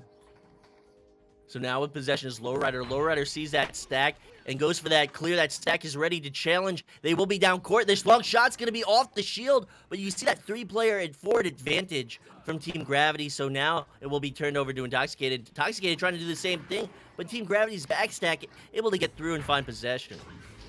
Yeah, really nice. Going for a 3-pointer now. A long shot. Will it go in? Oh, so close. So close. And what a save. That 2-pointer dunk also not managing to go in. Lovely save here from Intoxicated and really, you know, getting them back, stopping them from falling behind this early start right here. So it looks like Intoxicated's defense is trying to get back into a rhythm. That pass will be good to Lewis. Lewis setting that one right out to Lowrider. Lowrider looking for an opportunity, but now Intoxicated defense is challenging Team Gravity, forcing them to send that one out. That will be an interception, and Archie with the clear. All the way up. Can they finish it in time? No! Oh, unfortunately, they ding it off there. They have another chance here, but no, Gravity are not going to give it to them. They're going to steal it up, sweep it away, and that one moment mistake was going to cost them that entire point. And losing it right there would be Sundance. So Team Gravity will find possession. That will be another clear through. They have this forward advantage, at least just for a few seconds. And that's going to be an open goal. The slap's not going to be good. So it will still be picked up. And getting back will be Intoxicated. So Winter able to get that stun. Only a 2-point lead to Team Gravity. They could have extended it on that slap. Yeah, really struggling here a little bit to keep on top of this. But no, playing nicely. The disc is going to bounce back and away, not into the hands. Taking it again, though, is Gravity, trying to get those nice long passes, but again, not quite connecting right now. Intoxicated pressure, maybe getting to them now. And then not maintaining that Team Gravity composure that we typically see, but right there they stayed composed. They would get that from Intoxicated. Intoxicated's going to get it right back, so Winter with it now. Winter down to the floor. Team Gravity looking to get back into their bubble. One player caught out, retreating, going to get stunned out. So this is advantage for Intoxicated, but they're going to turn it over right into the hands of that goalie. They're not quite what they wanted to do right there, but another chance now for an attack. Passing around the long shot at the goal. Oh, it's not quite connect again. Still these attacks are not quite connecting and getting on the board. And so they're still, with this almost 4 minutes gone, they are still not on the board. So with this attempt, Sundance now with the drive, and that's going to be wide. Now off the post with the scoop. The scoop from Archie. I didn't even see that. Woo, that's... Now this is tied up. That was an excellent play from Archie. That was. I also almost missed that one completely. So nicely played there. I'm going to have to watch that one on the replay there on the left. Oh, yeah, so cleanly done. And back to 2-2, as you said. What they want with 4 minutes gone now. So that's going to be an interception. Finn with this shot. That's going to be good. 21 meters now, and the lead is Intoxicated. Yeah, pulling back ahead now. Right in what they wanted to do. Going in like 1 minute. Going from, 5-second goal, that one. So going from, 0-2 to 5-2. Can they get the momentum back that they had last round and stay on top of Gravity? And Team Gravity able to get back to that disc. Maybe a staggered rollout right there from Team Gravity. Maybe a miscommunication. So a 3-point lead right now to Intoxicated. They're going to clear that one through. A Leech is going to come through, and maybe with the open goal, and Winter's going to sink it. Now, 6 points. And all of a sudden, Intoxicated is finding this distance against Team Gravity. Oh, this is beautifully done by them. All those points coming in less than, I believe it's been less than a minute now since we had 0-2. Could be wrong about that, but whatever it's been, it has not been long at all. And Gravity now have got to be really feeling that intoxicating pressure. So Team Gravity now down by 6. Another stun coming through for Intoxicated. Intoxicated looking really strong. They're going to get that through that back liner. And now at the wall, it's going to be Team Gravity to find it. So the stacks would get stuck by Team Gravity stuns. And this is going to be a forward pass. And that looks like a good advantage. But Intoxicated will get back to shield. Working it back up again, passing around now. Can they get another point to get a greater lead? No, but Gravity's going to try and fight this one back. It's in that long shot. Oh, and he's just missing that one. Barely missing that long shot, but another chance still, another recovery, passing it around, not wanting to give the disc over to Intoxicated at any point right now. Working it up, can they get pressured now? There is the pressure, there's a jump over it, the pass behind, and he's going to go for the goal, but no, he's stunned out. Gravity missing that attack again. And Team Gravity will recollect it. Now with it is Lewis. Lewis maybe looking for this drive, maybe looking for that cut, but he's going to find the angle. So only a 4-point lead. Team Gravity can come back. They don't want to lose their perfect record in Season 3 with 4 minutes on the clock and 4-point lead to Intoxicated. Yeah, 4 minutes to go. All they have to do is hold this lead, not lose their momentum. But the pressure now is going to get to them, knowing that they only have all this much time to stay ahead. It is going to feel like that pressure's going to get to them maybe a little bit, and maybe they're going to start fumbling a little more. We'll see. Starting with this hit here. No, Archie recovers it though. Nicely done. Can he work it back to his teammate? He does. Not wanting to lose this one. Working up, passing it around, taking his time. Can they get there? No. Losing it to Gravity. So Gravity's going to work back up for that nice clear. So with possession will be Intoxicated. 3 minutes, 20 seconds on the clock. Time is not running out, but it might be with that one. Archie with that 15-meter 3, extending that lead. 7-point lead now to Intoxicated. It's too early to call the game, far too early, but it is looking bad for Gravity. Having lost the first round of the season, could this be the end of their winning streak for the entire season on what I believe is their final game? before the postseason. But passing down here now, working around. Simon taking that nice long pass to Louis, and Louis working up. Can they get it through? Can they get another goal on the board and start to reduce this 7-point lead? Far too early to call the game. I called round 3. I think Intoxicated to take this. So let's see if they can. Let's see if they can take Team Gravity's first loss of the season now into the bubble with Simon. Simon looking for this drive. Simon with the duck, with the stop. One of the heads of the defenders would stop that one. So you can see this commotion in the bubble. That's going to go out of the bubble now at the back line, Team Gravity. What a game there. What a save from that headbutt. And that has stopped Gravity's attack again. And now we're down another minute burnt up. 2 minutes to go. And no more points have been scored. Simon going for that 3 points though. But again, it's dinging off. And there's the slap away. Clearing that one instantly away. And now that's going to be picked up by Team Gravity. So 2 minutes on the clock. 7-point lead to Intoxicated. That's going to be at the wall. And now bouncing around, be picked up and cleared through. That's going to be off the ceiling. That might have had the angle, but it's now going to be bouncing towards the floor. Team Gravity looking to get to it. These stacks coming through with his Winter off the backboard. That one's not going to be good. No, unfortunately not, but it has given them more time. 15 or 20 more seconds. Still 1 minute 40 to go. Can they get there now? Nice little bounce pass to himself behind the goal, and it's going to be a dunk. Now only a 7-point lead, but still, we do only have about 1 minute and 25 seconds to go in the game. So this is crunch time for Team Gravity. And another timeout coming through. So with that, Woodsy, what have you been seeing? I mean, continuing the tension into this round, Intoxicating, just seeming to hit nearly every opportunity, as they just slowly have lengthened their lead throughout the round. It hasn't been insanely fast. We have a minute and a half left. They don't have an insane amount of goals, but they are certainly just drawing out this lead as much as possible. Both teams still adopting a lot of passing and using these incredible stacks just to flick between the halves almost instantly, really. And Gravity, perhaps Intoxicated with this pressure, as they just begin to fall behind here. 11-6, that is a 5-point difference. That is unusual for Gravity. They're just beginning to fall behind, unable to get the finishes in, and the Intoxicated defense is just staying strong. Perhaps a similar situation to last season, where Gravity stayed consistent throughout the entire season, but then just lost their last match. I would like to mention that then Gravity came back to the finals and absolutely destroyed. So we'll see what will happen from here. Absolutely. So with this, 1 minute, 22 seconds on the clock, this is a chance for Intoxicated to hand this first loss of Season 3 to Team Gravity. I don't think Team Gravity's lost a round since maybe Season 1 to Phantom. I believe they had some loss in Season 2 at the end, right at the end there. I can remember it. But I could be wrong. I'm no expert on this. You probably know more than me. But regardless, it is looking like very, very stressful here for Gravity. Only 1 minute 20 to go. Can they get 5 or 6 points in this 1 minute 20?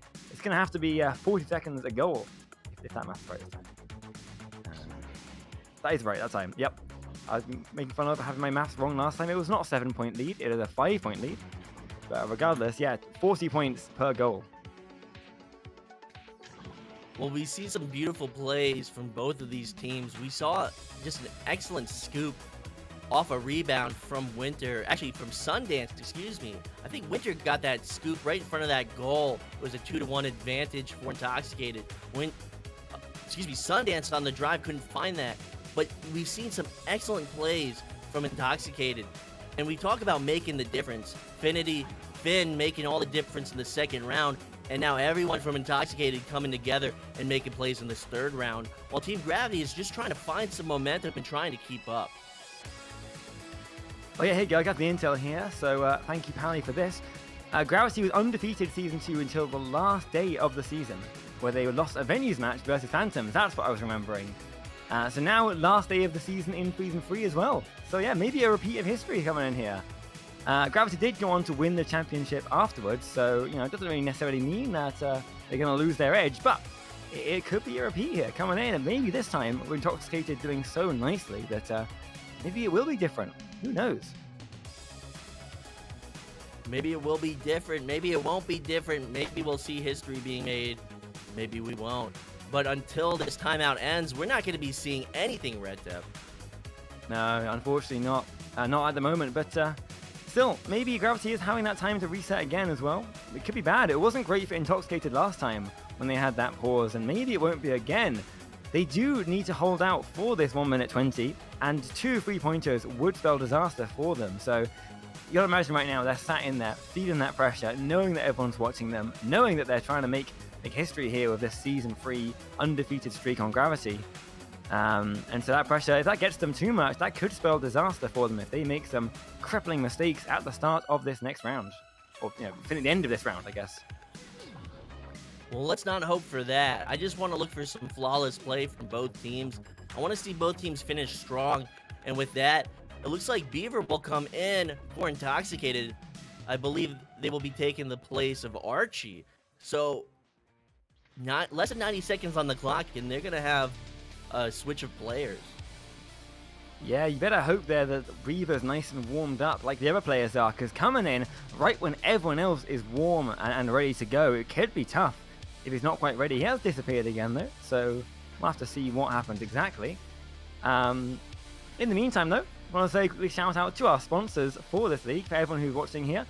I have to say hi to our wonderful sponsors. We have HyperX, of course, Asterion Products, ProTuber VR, VR Cover, Rebuff Reality, Fixed Gaming, and of course VRware.net. All these guys doing so good here to support the league, coming out and supporting all the VRML matches and everything you're seeing up here. So huge shout out to them, and you know, please go check them out. I love those guys. Absolutely, yeah. The tech timeout is 5 minutes, but that is going to be the end of it right there. We're going to be going back into it. No, we're not. Another pause coming out again. We'll have to see what happens now. As Bieber is gone, maybe they're going to get him back. Maybe they're going to get Archie back. We'll have to see what happens.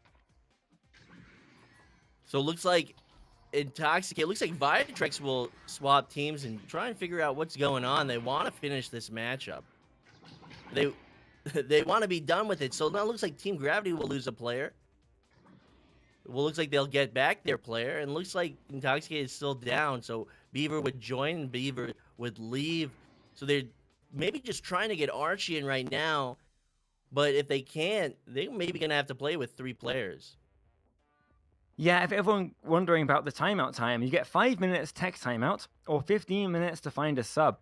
So they've used their 5 minutes now to maybe get that player back. And if not, that's why they're getting that time to get the sub, get Beaver in or someone else, whoever they can get for this sub right now to finish this last 1 minute 20 of this game and see exactly what happens.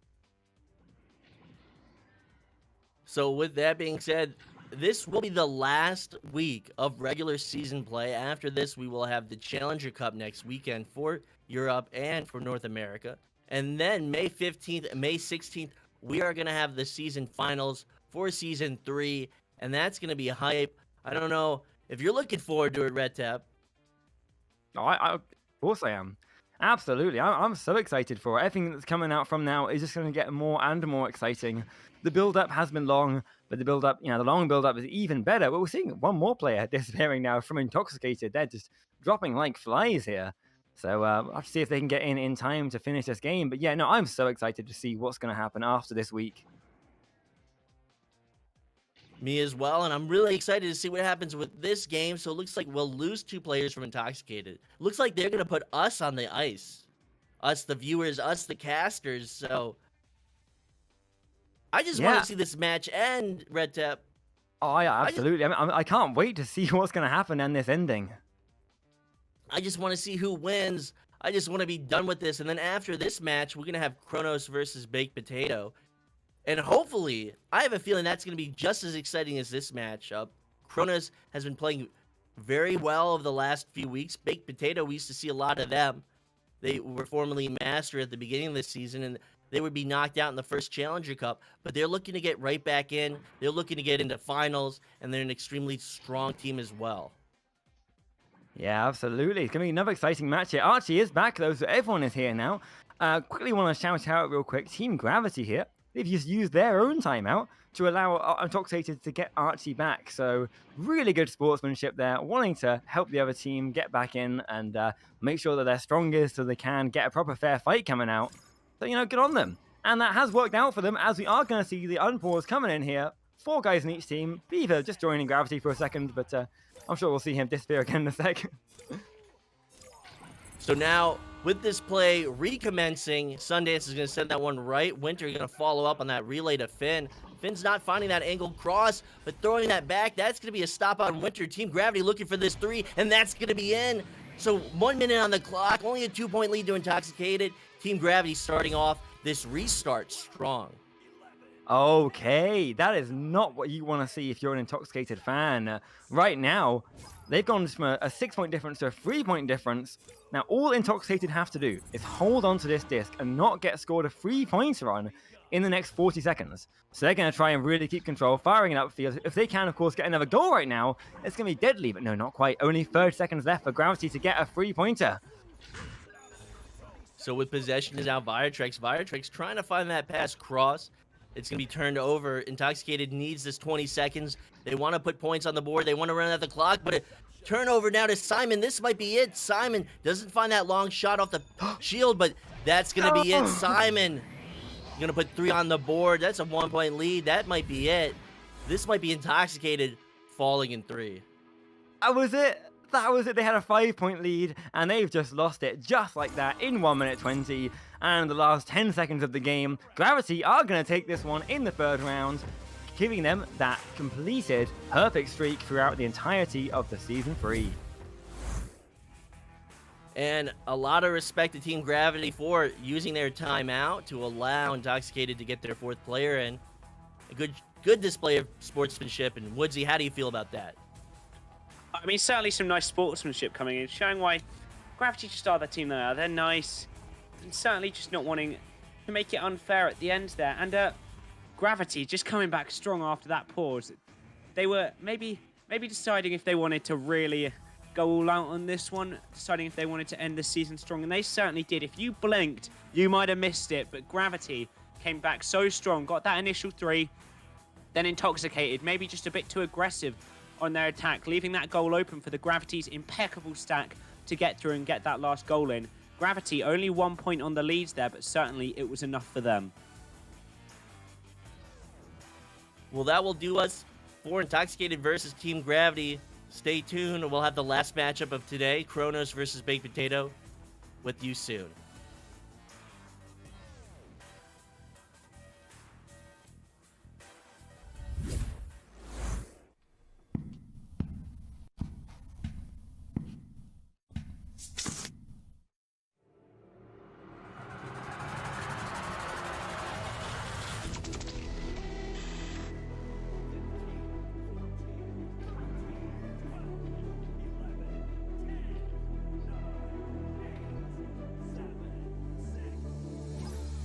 Watching you with dark eyes every night. Can't tell time. Actually, I've always known that. I am chronologically challenged. As Ob is going to send that no way. Is that going to be... Stack there to recover it. It's going to go for a clear, but unfortunately there, Isolate playing very far back for High Voltage. Is going to recover it. Lulz on the recovery, going to go for a pass onto Goran Jr., who's going to juke, going for the one more pass, and Lulz able to secure the 1st round for High Voltage. Back in the hands of Aiden. Aiden going low now. Pass to Crispy. Crispy walking it in. Can he do it? Bounce shot. Oh. No, it's recovered by Pigeon. They needed 3 though. They need the goalie. Oh! They got it! They got it! We're going to overtime! No! You cannot do this. Now that's going to be through the 2.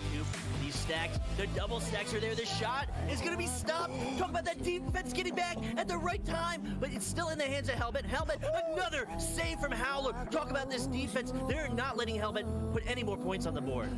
Bound to neutral zone. Who's there first? No one. It's eventually going to be Tahada. Tahada, no, gets stolen from his hands. X open 3, but gets stunned. Who's going to be their Catnip? Catnip! 3 points. But Cadmon taking an early lead. They are the higher seeded team, I do believe, and definitely maybe showing that 1 rank difference. is quite large. Careful because there are a lot of converging defenders. Tries to slice it over to the side. A steal from Sendo. Another shot from Sendo. And send in for 3. All the way down to the orange side of the arena. Mamba now slapping it right to his teammate. That was actually a behind the back blind slap. Zach slowing it down, really patient, slapping it down, passing it to Duke. Duke trying to pass across the caption back to Duke, and then Duke in the top pocket over the goalie. Really well played off the bat. Synapse coming out strong.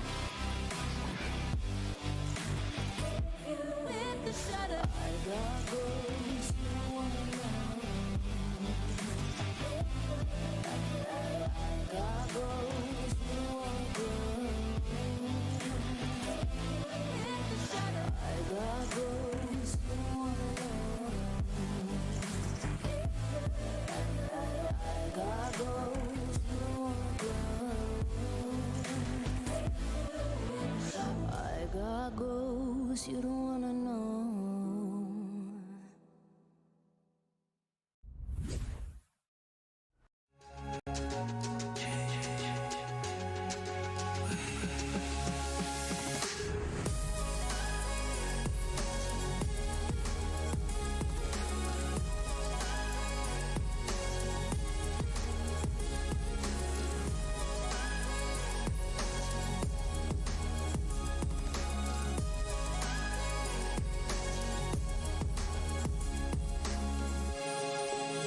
VRware.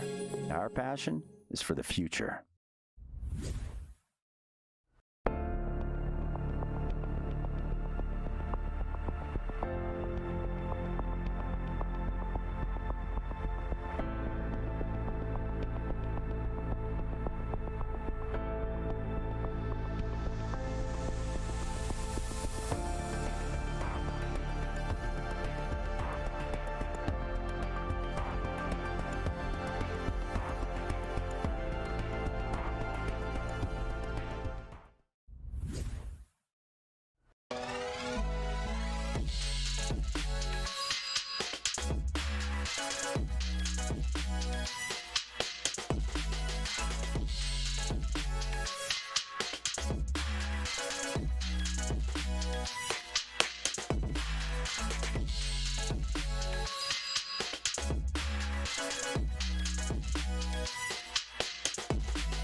Lost track of time, don't know how to feel, but I'm not sorry.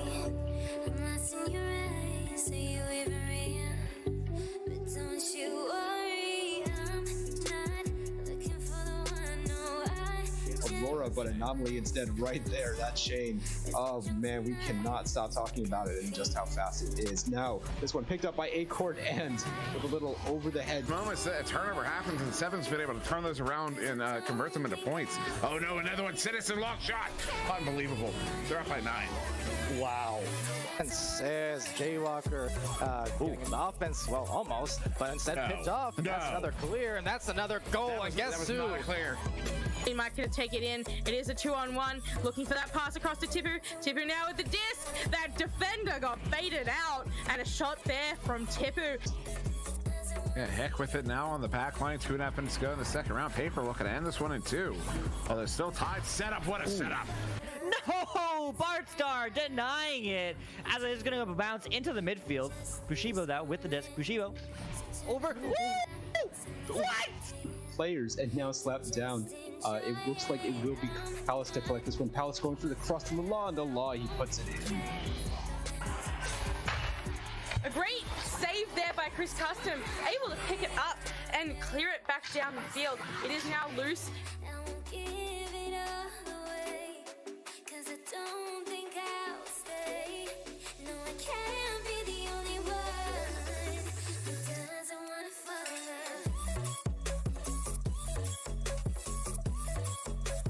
Doesn't wanna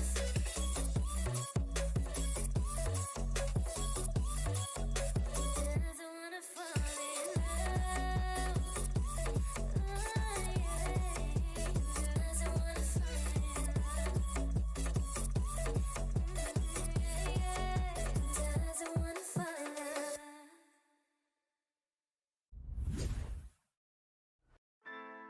Good afternoon, Jackson Jills. I am Matsuda Demui, and this is 3-Minute Meta. In this first installment, we are going to cover zones, specifically attack, defensive, and neutral zones. Before we start, everything I cover in these videos are just basic guidelines to help get you more familiar with the meta. These represent only my interpretation of the meta, and it may not be shared by everyone. So we'll begin with an analogy. In the game of basketball, the court is split into two halves. To your team, these are the offensive and defensive zones. The defensive zone is the half occupied by your team's goal, and the offensive zone is the half occupied by the other team's goal. Hockey does this as well with offensive and defensive zones, but hockey also adds a neutral zone in the center of the ice. In both sports, it is the rules of the game that define the zones and thus influence the strategies that teams develop around them. And in Echo Arena, we effectively take this concept of zones one step further. It is common, even the norm, to identify the two halves of the arena as the offensive and defensive zones from your team's perspective. But in practice, what you effectively have are two defensive zones, two neutral zones, and two attack zones. Mid doubles as both an attack and defensive zone depending on whether or not you control the disc. In Echo Arena, an offensive attack happens in two stages. First, the offense has to get through mid, and then they can set up for an attack on the bubble. There is no bubble.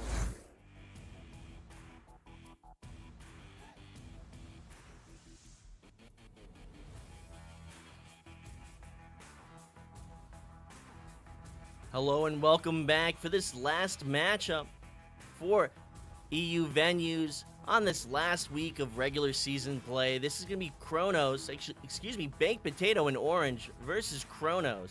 I'm Sputnik Cobra. I'm joined by my co-caster Woodsy and Red Tap Worm on sidelines. How are you doing, Woodsy? I'm doing quite good, man. Very excited for this matchup here. How are you doing? I'm doing good, and I almost forgot our cameraman, Wonder T-Man. I can't forget him, so apologies to Wonder T-Man. And I'm doing great. I'm looking forward to this matchup. I'm looking forward to Challenger Cup next weekend and looking forward to the finals right after that. Definitely, yeah. The finals are going to be amazing. I believe that is the 15th and the 16th of May.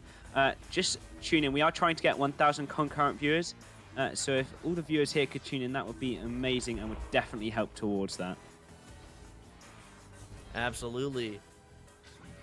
So we were just waiting for these teams to ready up to see what's going to happen in this matchup. I don't know what the implications are for this matchup are for the Challenger Cup. Do you know? So Chronos are currently 16th, and the top 5 teams in the ladder are going into the Challenger Cup this time. Chronos, if they win this, I don't believe they can actually get into the top 5 because they are 40 MMR away from that bracket. So I don't believe this can bring Chronos up into the Challenger Cup. However, if Baked Potato leave, there is a chance it could bring them down in MMR to 15th. So it won't bring them out of the Challenger Cup, but will just bring them lower in the ladder. All right. So there are very few implications, but there's still some. So looking forward to this matchup. And Woodsy, this is your first venues, correct? This is my first venues, yes. So let's get excited. I know it's been a great day of matchups. We saw the last matchup, Team Gravity versus Intoxicated. Intoxicated would just get nudged out from that win at the last few seconds. Team Gravity able to find that 3 and take that 1-point lead to end that series. It was an intense matchup. And I made some predictions. One of them was right, the other one was wrong, but it's definitely a great build-up, some great suspense, and an absolutely terrific match. Definitely, yeah. You got any predictions for this match? Chronos are a new team, but I'd like to see what your predictions are. I think I'm tapped out on predictions after that last call. I'll go for them this time then. I reckon we will go to a round 3 again. Chronos, a relatively new team, having only played 14 games compared to Baked Potato's 26, but I think they definitely have some potential in this. And then Baked Potato, I think they will come out on top. They've got the experience behind them, but I definitely think it will be another close one for us. Absolutely. So we're still waiting on these teams to ready up. They're waiting on their 4th player. Baked Potatoes, I think, waiting on Satori. I don't know. It looks like they changed up their roster just a little bit from the last time that I casted them. Yeah, I believe we are waiting for your boy Sam. He is the one who sent us the invite link for the Spark, so to start the stream. So I believe, yeah, there we go. We are just waiting for him there. Now we have both teams fully in. Hopefully we'll get some ready up here, and I am looking very forward to this match. And I am as well. So this is a different baked potato roster than I formerly have seen. So I don't believe Satori's on this roster anymore. And they've had a lot of changes. So I'm excited to see how this new roster plays against Chronos. And you asked for predictions earlier. I've got no predictions. I'm tapped out. I'm 1 for 2. And I don't want to disappoint the audience anymore with bad predictions. So I'm going to hold my tongue. I mean, they weren't bad predictions. You did predict. I mean, a 50% success rate on predictions is not bad, as we do just go into this first neutral joust here. And as the seasoned professional at casting, I will let you take this one away. Well, thank you. And with that, this is a neutral joust about to begin. This is Baked Potato versus Chronos. They are coming out of the gates. It will be won by, I believe, Chronos. But Chronos is going to turn that one right over to Baked Potato. No, excuse me. It won't be won by Baked Potato, but they're going to turn it over to Chronos. Nelson is just dancing with the disc. Maybe a bit of a false start. I don't know what's happening here. Maybe a false start there. And we do just have Satori in chat. I'm not on the team anymore. So, yep, there have been some roster changes since we last saw them, or certainly since you last saw them. And I don't quite know what happened there. It just seemed like, I believe it was Sausage just was holding the disc and dabbing. Well, maybe they're a little excited for this matchup. It's definitely exciting to be on venues. It's exciting to play on the premier platform for Echo Arena VRML. So it looks like we're going to be waiting just a few moments for this match to begin again. Definitely, yeah. And I hope everyone in chat is having a good day. Now, we'll just take this time, as this is, I believe, the last EU Venues cast of the season, to thank everyone who's helping out at VRML, because everyone here is volunteers and they all work behind the scenes. The moderators, the board, the governors, the casters, the cameramen, the producers, everyone else. We all work as volunteers, and I'd like to thank everyone that makes this community the place it is as we move into this first neutral joust. So I believe this is the real joust. And coming out of the gates, Chronos will get the first tap on it. They'll pick it up along the wall. Nelson going for this long shot, and that's 3 points, 27 meters, 7 seconds on that goal time. That's a quick start. And that is certainly a quick start there. I mean, a nice early lead for them. Maybe put Baked Potato on the back pedal a little bit. They'll have to up their game just at the start here as they're put on this joust advantage. Here we go. They go towards the disc, getting it there. Quick pass over to the left, looking for more of an aggressive play here. But just a missed pass there as it's sent back. Intercepted by Chronos and sent back down. But intercepted once again by Albafon. Some back and forth play here. I thought this was Echo Arena, not ping pong. But here we go. Just a bit of downtime here as Albafon does hold this disc. And you see this forward stack from Chronos just waiting to pounce. That pass is not going to go through, not going to go where they want it. It's going to be a scramble for possession, a slap out coming through. And now in the hands of Danmac, and we see Chronos with this more conservative, laid-back defense, waiting to pounce on passes and pounce on the initial reception. They're going to challenge that one. That will be a loss of possession. Looking to get it at the wall, though, will be Baked Potato, and now with it is your boy Sam. Yeah, Baked Potato really are playing slowly here. They know that they have tons of time to get these points back. Now just taking their time, trying to whittle down this clock, but maybe a bit too much time as it's intercepted there and just sent straight down to the left. Quick stack on this for Baked Potato, though. Scubs holding it now. They are staying in this stack, perhaps looking for a dribble, moving towards a disc here, but the clear does not go all the way down. Intercepted by Ollie. Going for the long shot there, but just dinging off the rim. Not precise enough there as he goes for the lovely pass, but just missed by the receiver as it still bounces around Baked Potato's half. That's going to be off the wall now into the hands of Ollie. Ollie sending that one low into the floor. Stun out coming through. Loss of possession. Scubs with this clear. So 2 minutes off the clock after that initial 7-second goal from Chronos. A headbutt coming through. Now into the bubble. Will be in the hands of this defense. Actually in the hands of the offense. Albafon's able to capitalize on that one and find 2 points. Certainly a lovely 2 there. Evening it up a little bit, but still not enough for Baked Potato to bring that lead into existence, but certainly plenty of time to change here. Only 1 point difference. That is an awkward difference in this game. It is certainly a weird one because the lowest score you can get is a 2, so it puts one team in the lead for any goal. But here we go, a quick joust down now to the right. Bounces up there, but lovely bounce prediction there as Ollie just holds the disc, going for the quick pass over to the left. And a lovely finish there. A precise pass, a precise shot, and it just goes straight in. Danmac for a 2. What an excellent assist from Ollie. They were in a stack and ready to pursue it, but they're going to send that cut pass straight into that bubble. A nice finish by Chronos. So Chronos has a lot of long passing and long shooting skills. Something I haven't seen from Baked Potato yet so far. So that will be a back pass now for Baked Potato. Won't be on point. And you see this Chronos stack ready to capitalize. That's another long shot. That one's going to be wide, so they're not able to sink that one. Yeah, now just Baked Potato looking to get this clear down to Scubs first. He's just going to walk it up. Scubs and the rest of the team really love taking their time here, but maybe a bit too long.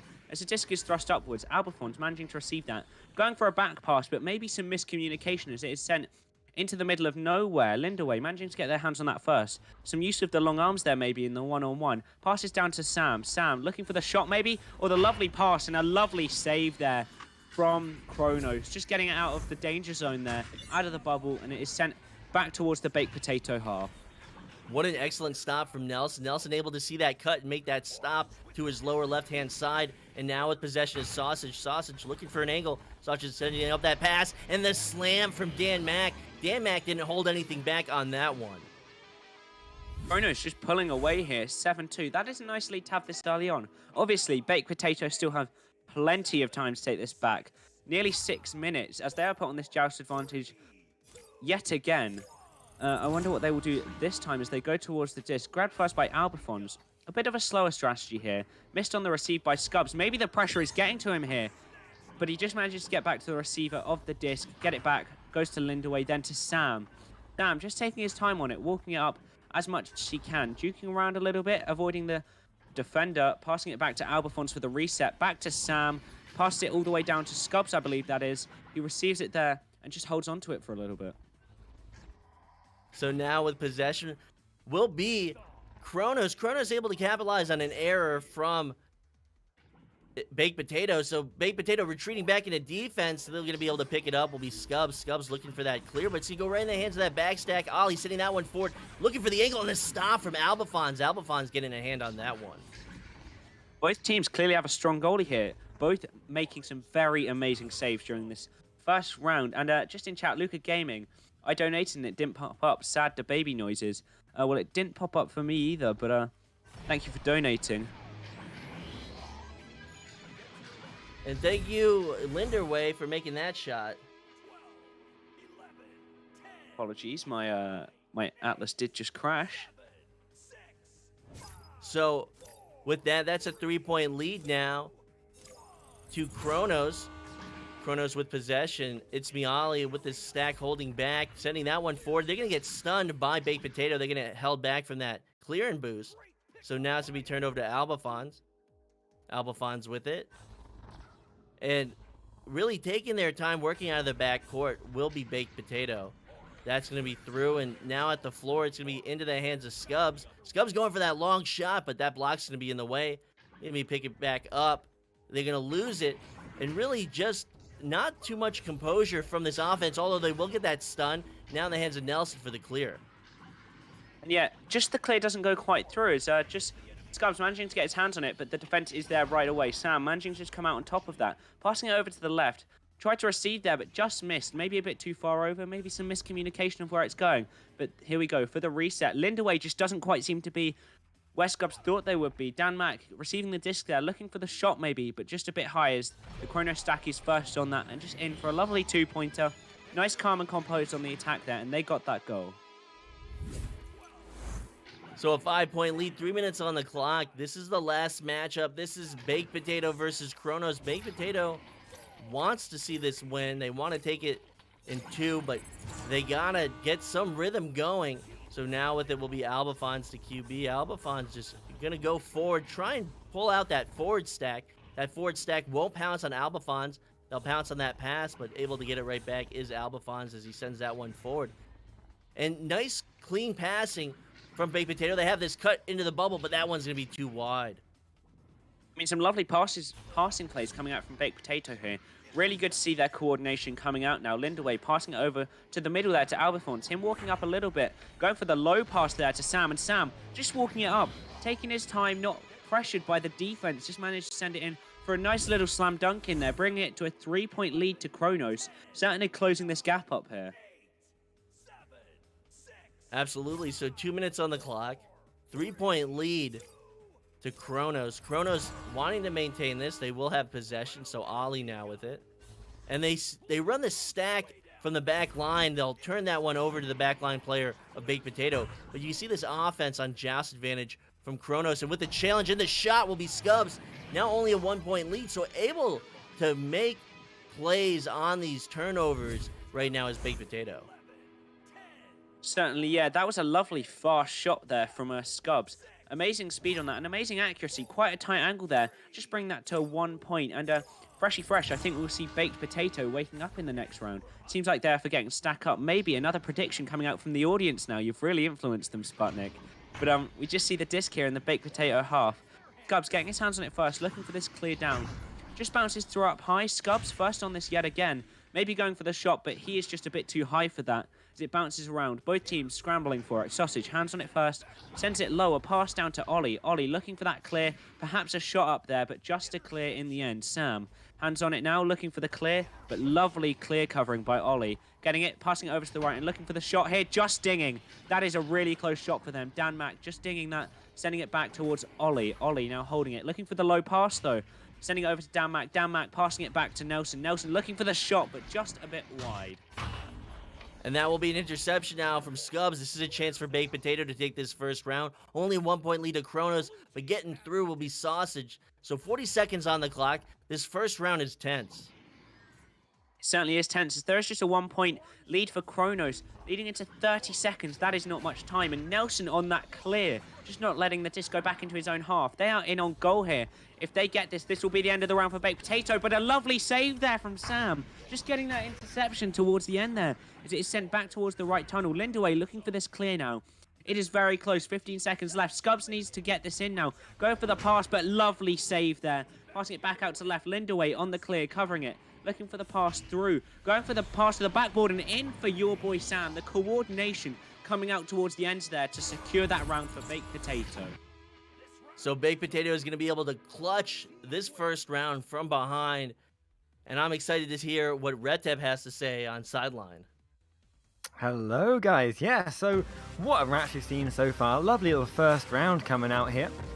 Baked Potato, as we noticed so far, their stacks have been a little bit slower to form this first round than Chronos have been. And that has been pretty punishing. There have been times where they haven't got back in time, haven't been able to get the pressure on like they would have wanted to. And so because of that, the pressure has consistently been on Baked Potato, with Chronos repeatedly attacking their side again and again. The defense has been solid. Baked Potato, got to hand it to them. They've managed to deflect a lot of attacks, a lot of them very last minute, but their attacks when they get them back have been a little bit all over the place.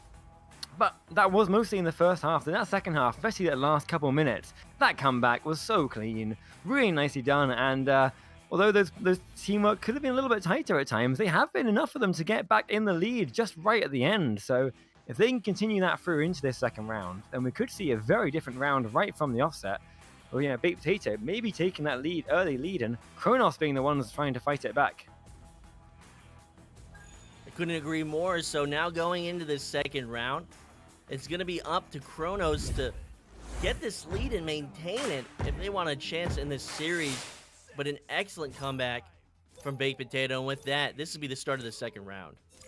Yes, we just got into this second round here. The neutral joust yet again. And here we go. The headbutt maybe over to the right, or maybe it was a slap. A coordinated double stack on that joust. That's an interesting strategy there. But Sam managing to be the first receiver. Going for a clear. Just bouncing to the neutral zone. But Lindaway, lovely headbutt down. Lovely bounce prediction by Scubs. Looking for the pass to shield.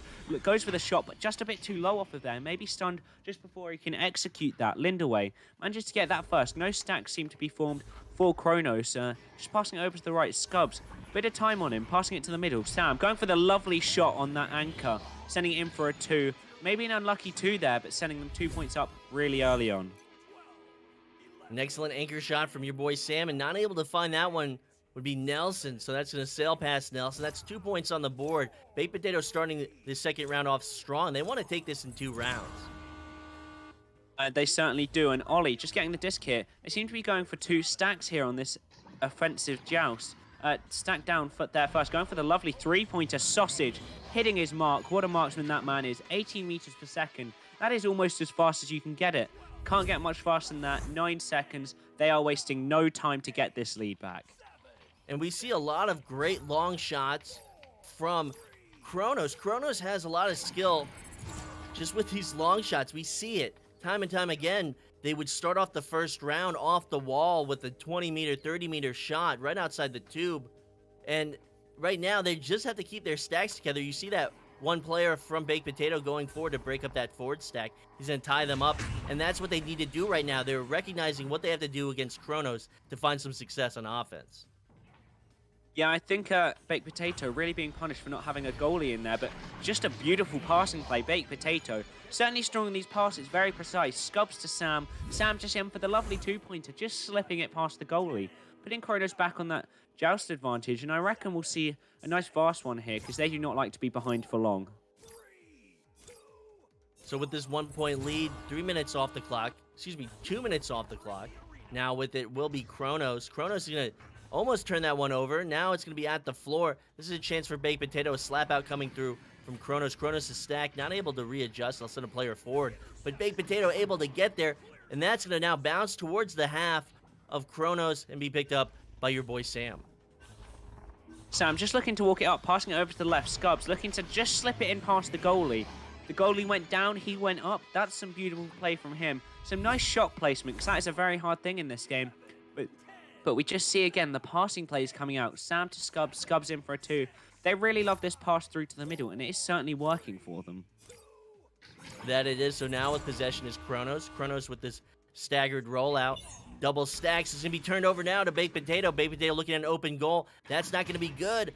And off the head of a player from Chronos and near the goal now at the floor in the hands of Linderway. Linderway setting that up to the shield. And another anchor shot. That one's perfectly placed by Scubs in the upper pocket. Yeah, as Freshie would put it, they have certainly woken up into this round, putting Chronos back on this joust advantage, as we do just get a technical timeout here. A pause by, I don't know which team, because I don't have the logs up, but just moving into this, a pause, 6 minutes left, and Baked Potato 8-3. This is a very nice lead for them. That it is, and I wonder what the stats are looking like, Red Tap. Oh, you're coming to me for the stats. Okay, so we've got here your boy Sam pulling out ahead on the side here of Baked Potato with 8 points on their own. And Scubs just behind with 6 points. So these guys working together really nicely to get so many of the points here. A lot of assists as well across the board from the side of Baked Potato, while on the side of Chronos here, the points are more spread out. So you got 5, 4, and 3 points between different players, but both sides are standing out right here. Both with 6 assists, or 5 assists, coming out strong right now. So really looking like they're getting that nice teamwork coming out together. Really keeping strong on everything. Possessions at the minute, so important statistic, is mostly on the side right now of Baked Potato. With 65% of the time, that's an entire 2.5 minutes extra they've had possession of this disc so far. And you can really tell it from how much they're going to... they've been holding on to this disc, they've been moving around, they've been working on these attacks. Chronos have been much more explosive. You know, they've been out here, they take the disc, they re-grab up field, and it either works very quickly or it doesn't.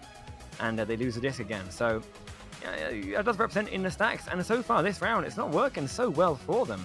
I mean, they have been trying these double stacks quite a lot, especially on these attacks, but you have to see, you know, as the double stack stuns have been coming out here on the side of Baked Potato, that has been absolutely deadly for Chronos. And they're going to really need to take this time just to work out how they're going to respond to that and how they're going to stay on top of it for the end of the 6.5 minutes in this game. So a good point spread, a good disparity in possession times, but it's really going to come down to just who's going to take this round. I know it's as simple as that. I know people want predictions. I'm not going to give out any more predictions. Actually, I'm going to put this one on Woodsy. Woodsy, what do you think? Well, I think certainly that Baked Potato have the upper hand here. They seem like the favorite. I think if Chronos reform like they did in the first round and really seek out the power of their stacks, they could bring this back. But my favorite is certainly Baked Potato. And as Io says in the chat, my prediction is that someone is going to lose. That is certainly a safe prediction. If you make that prediction, I feel like you can't go wrong. You definitely can't go wrong with that prediction. So as we wait for play to resume, it's only a 5-point lead in favor of Baked Potato. Chronos can come back. We've seen their long shots, able to just laser them up and down the court. And they need to use that to their advantage. They need to get Baked Potato out of position. But Baked Potato's stacks have been strong, and Baked Potato recognize what they have to do on offensive jousts as they roll out. They have to stop that forward stack from Chronos, and the ability to stop that stack allows greater movement for their offense. Certainly, yeah, and Chronos, just the stacks. I feel like if Baked Potato cover the goal, they are usually safe from that stack because they go for a lot of long three-pointers. But Baked Potato do leave that goal open sometimes, and that's where most of Chronos' goals have come from, really. If Baked Potato can cover that goal, in my opinion, that will be a major advantage for them. And I'll just take this time to say, hope everyone in the chat is having a good day, in Twitch chat, in YouTube chat, everyone watching in venues, just everyone everywhere. I hope you are having a good day and you are enjoying this VRML, because this is the third game of the day on venues. And then after this, we'll have North American venues. And then next week, we'll have Challenger Cup. And then the week after that, we're going to have finals, so a lot of exciting matchups. And North American venues will be at 8:30 Eastern Time, 20:30 Eastern Time, and 12:30 a.m. for UTC. So if you guys are up late and want to watch the North American venues, or if you're in Australia, I don't know the times for Australia. That's why I said UTC, but a lot of great games today. Certainly, yeah, I'm looking forward to a lot of them. I will be tuning in on Twitch probably to watch a lot of them. I can't quite get into venues, but watching is certainly a good thing about this community. It's amazing to be able to watch all these matches, and it is amazing just to be a part of the community. If you're not in a VRML team, I would certainly suggest, not right now, but for Season 4, you should get yourself in one, or at least become a part of this community, because it's certainly a fun community, as we've seen just Baked Potato dancing around the disc. There's no toxicity here. Everyone is just in this to have fun. And once again, another shout out to our wonderful sponsors, HyperX, Pro2 VR, VR Cover, Rebuff Reality, VR Wear, Asterion Products, and Fix Gaming. So thank you to all of our sponsors. Thank you for making this possible. Thank you again to the community. I think you mentioned earlier, Woodsy. I think you mentioned earlier that, this is all volunteers. We all make this possible.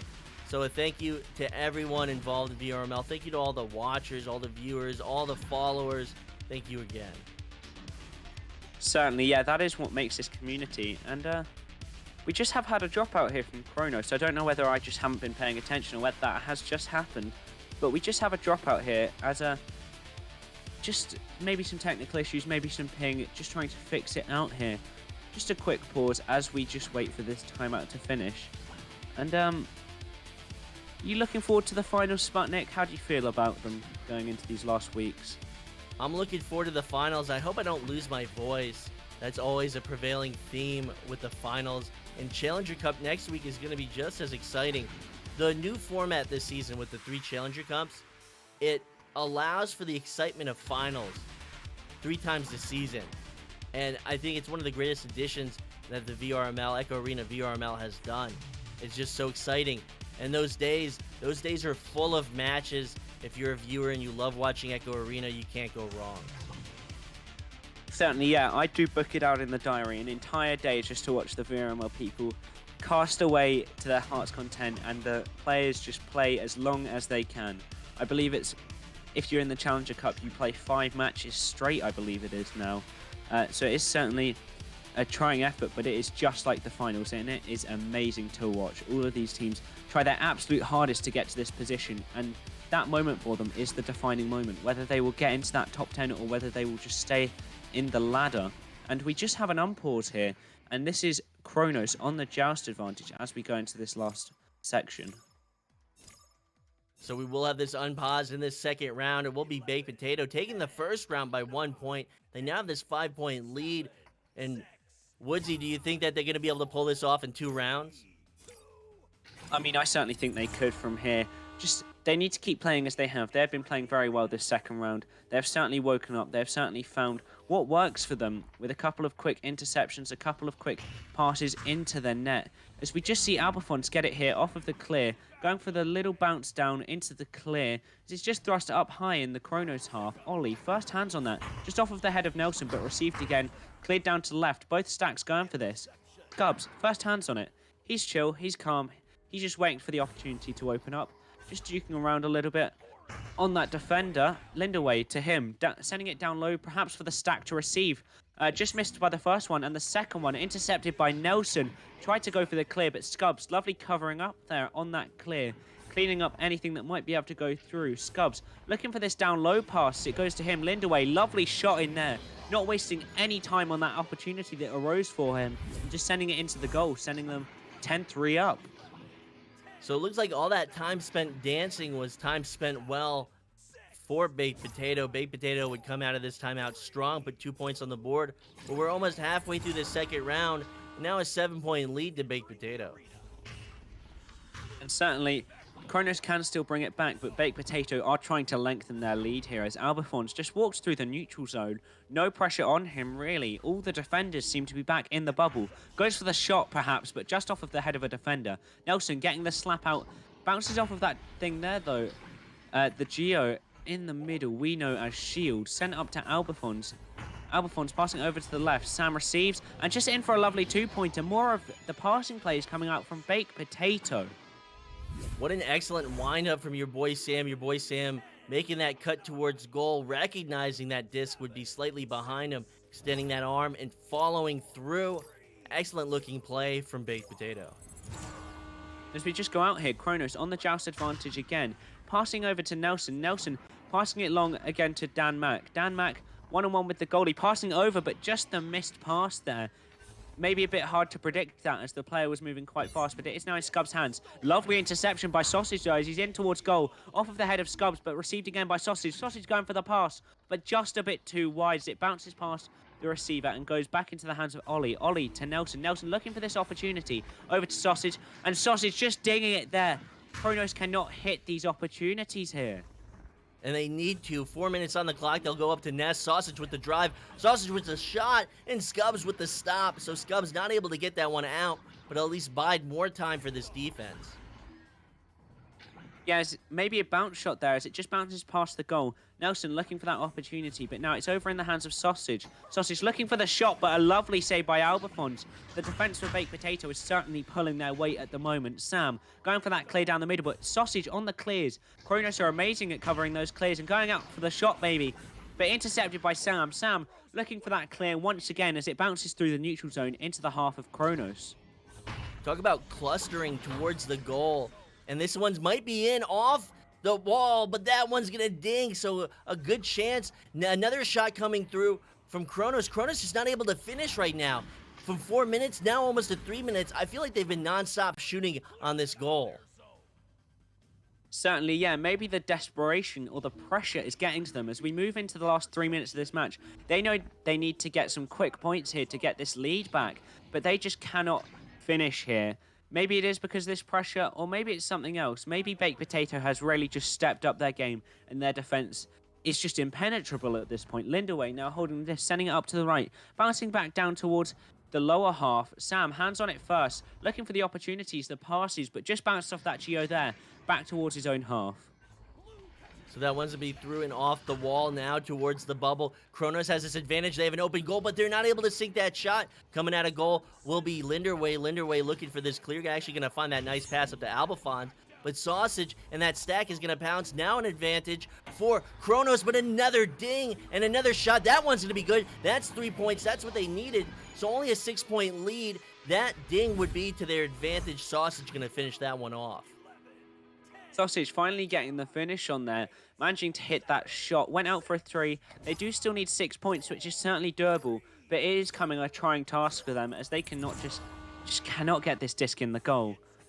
But here we go. Baked Potato on the joust advantage, clearly taking their time. They know that they don't need to play quickly. They know that Chronos are the ones that need to play quickly. And it's passed over to the right and passing back to Scubs. Scubs taking his time. As I said, he knows he's not in a rush. But Ollie intercepting there. Ollie going for the shot maybe. It's just wide though. Nelson now just going for that little bounce shot off the back, sending it in for a 2. 4-point difference now. So it looks like Chronos is gaining some momentum. They're able to put 5 points on the board just like that. Less than 90 seconds on the clock. 5-point advantage to Baked Potato, but can Baked Potato hold on to this lead? Baked Potato are certainly holding on to this lead as the time just starts to run out. As the clear goes down to the left, Sam, will he get his hands on this? And he's just missed it there. But he manages to receive it off of the steal. Passing over to Scubs. Scubs just dinging it off the rim there as he tries to go for that shot. Nelson goes for the little slap there. Sausage trying to receive it and slaps it again. This team is just slapping it, trying to get it into the enemy half. And Dan Mack now, perhaps an open goal there, but the stack is back. Sends it over to Ollie. Ollie just walking up with it, passing it back over to Sausage. Sausage sending it in for that lovely shot. A nice little passing play that has finally paid off for them as they get that 2 points, sending it down to a 2-point lead to Baked Potato. And Albafon's gesturing that maybe he had that save, but that one's going to be in the goal. So looking to hold on to this lead. They just would forfeit about 7 points like that. So less than 20 seconds on the clock. Advantage to Baked Potato, but can they finish this one out? Scubs really just wasting the time here. They know that they don't need to rush. They can just hold it in their half and hope that they do not lose possession. Scubs just duking around, taking his sweet, sweet time on this disc, knowing that he does not need to rush. He tries to pass it, gets there, but just nothing needs to happen. That is the round to Baked Potato as they bring a calm end to this match. Just taking it in, taking as much time as they can as to not let Chronos get another goal. So let us know what's happening on the sideline, RibbiT. Thank you. Yeah, so both these teams now really pulling it out in the second round. The quality of gameplay just getting better and better throughout this.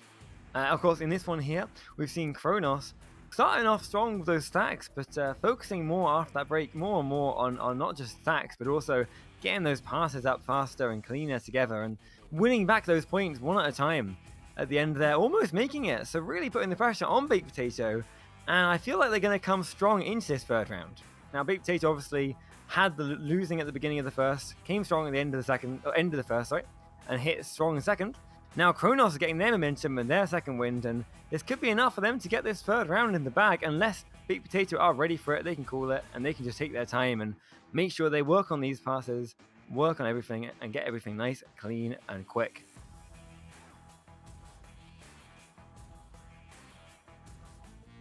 Is that the match to Baked Potato, I believe, correct? Yes, so that's going to be... That was it! The 3 matches for us today.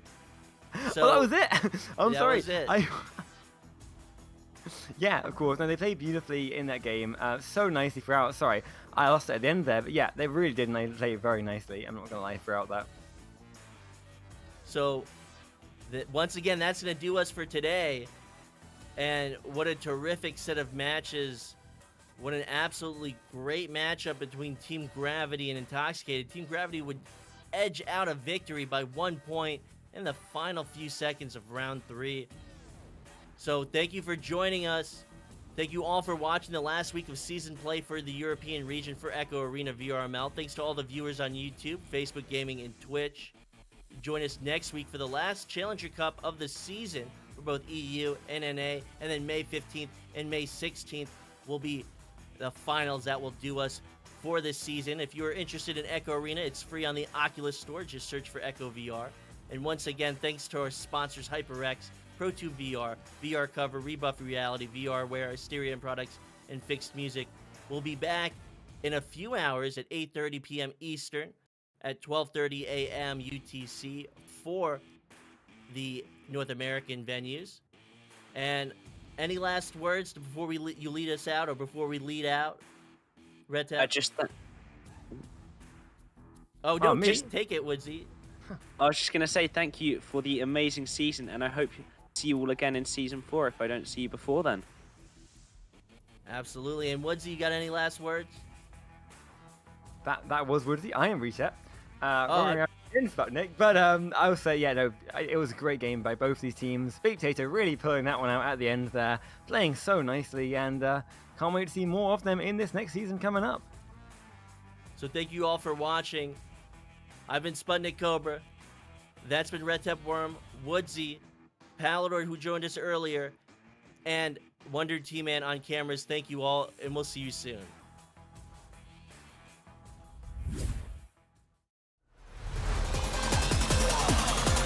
And we're underway.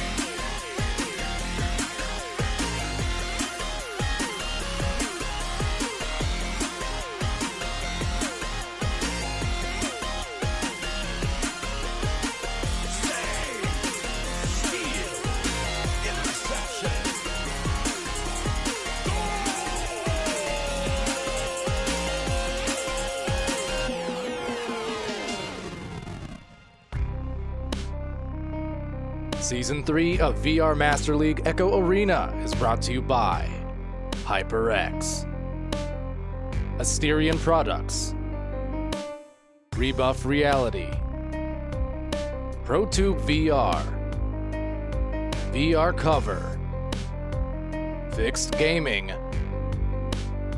and VRware.net.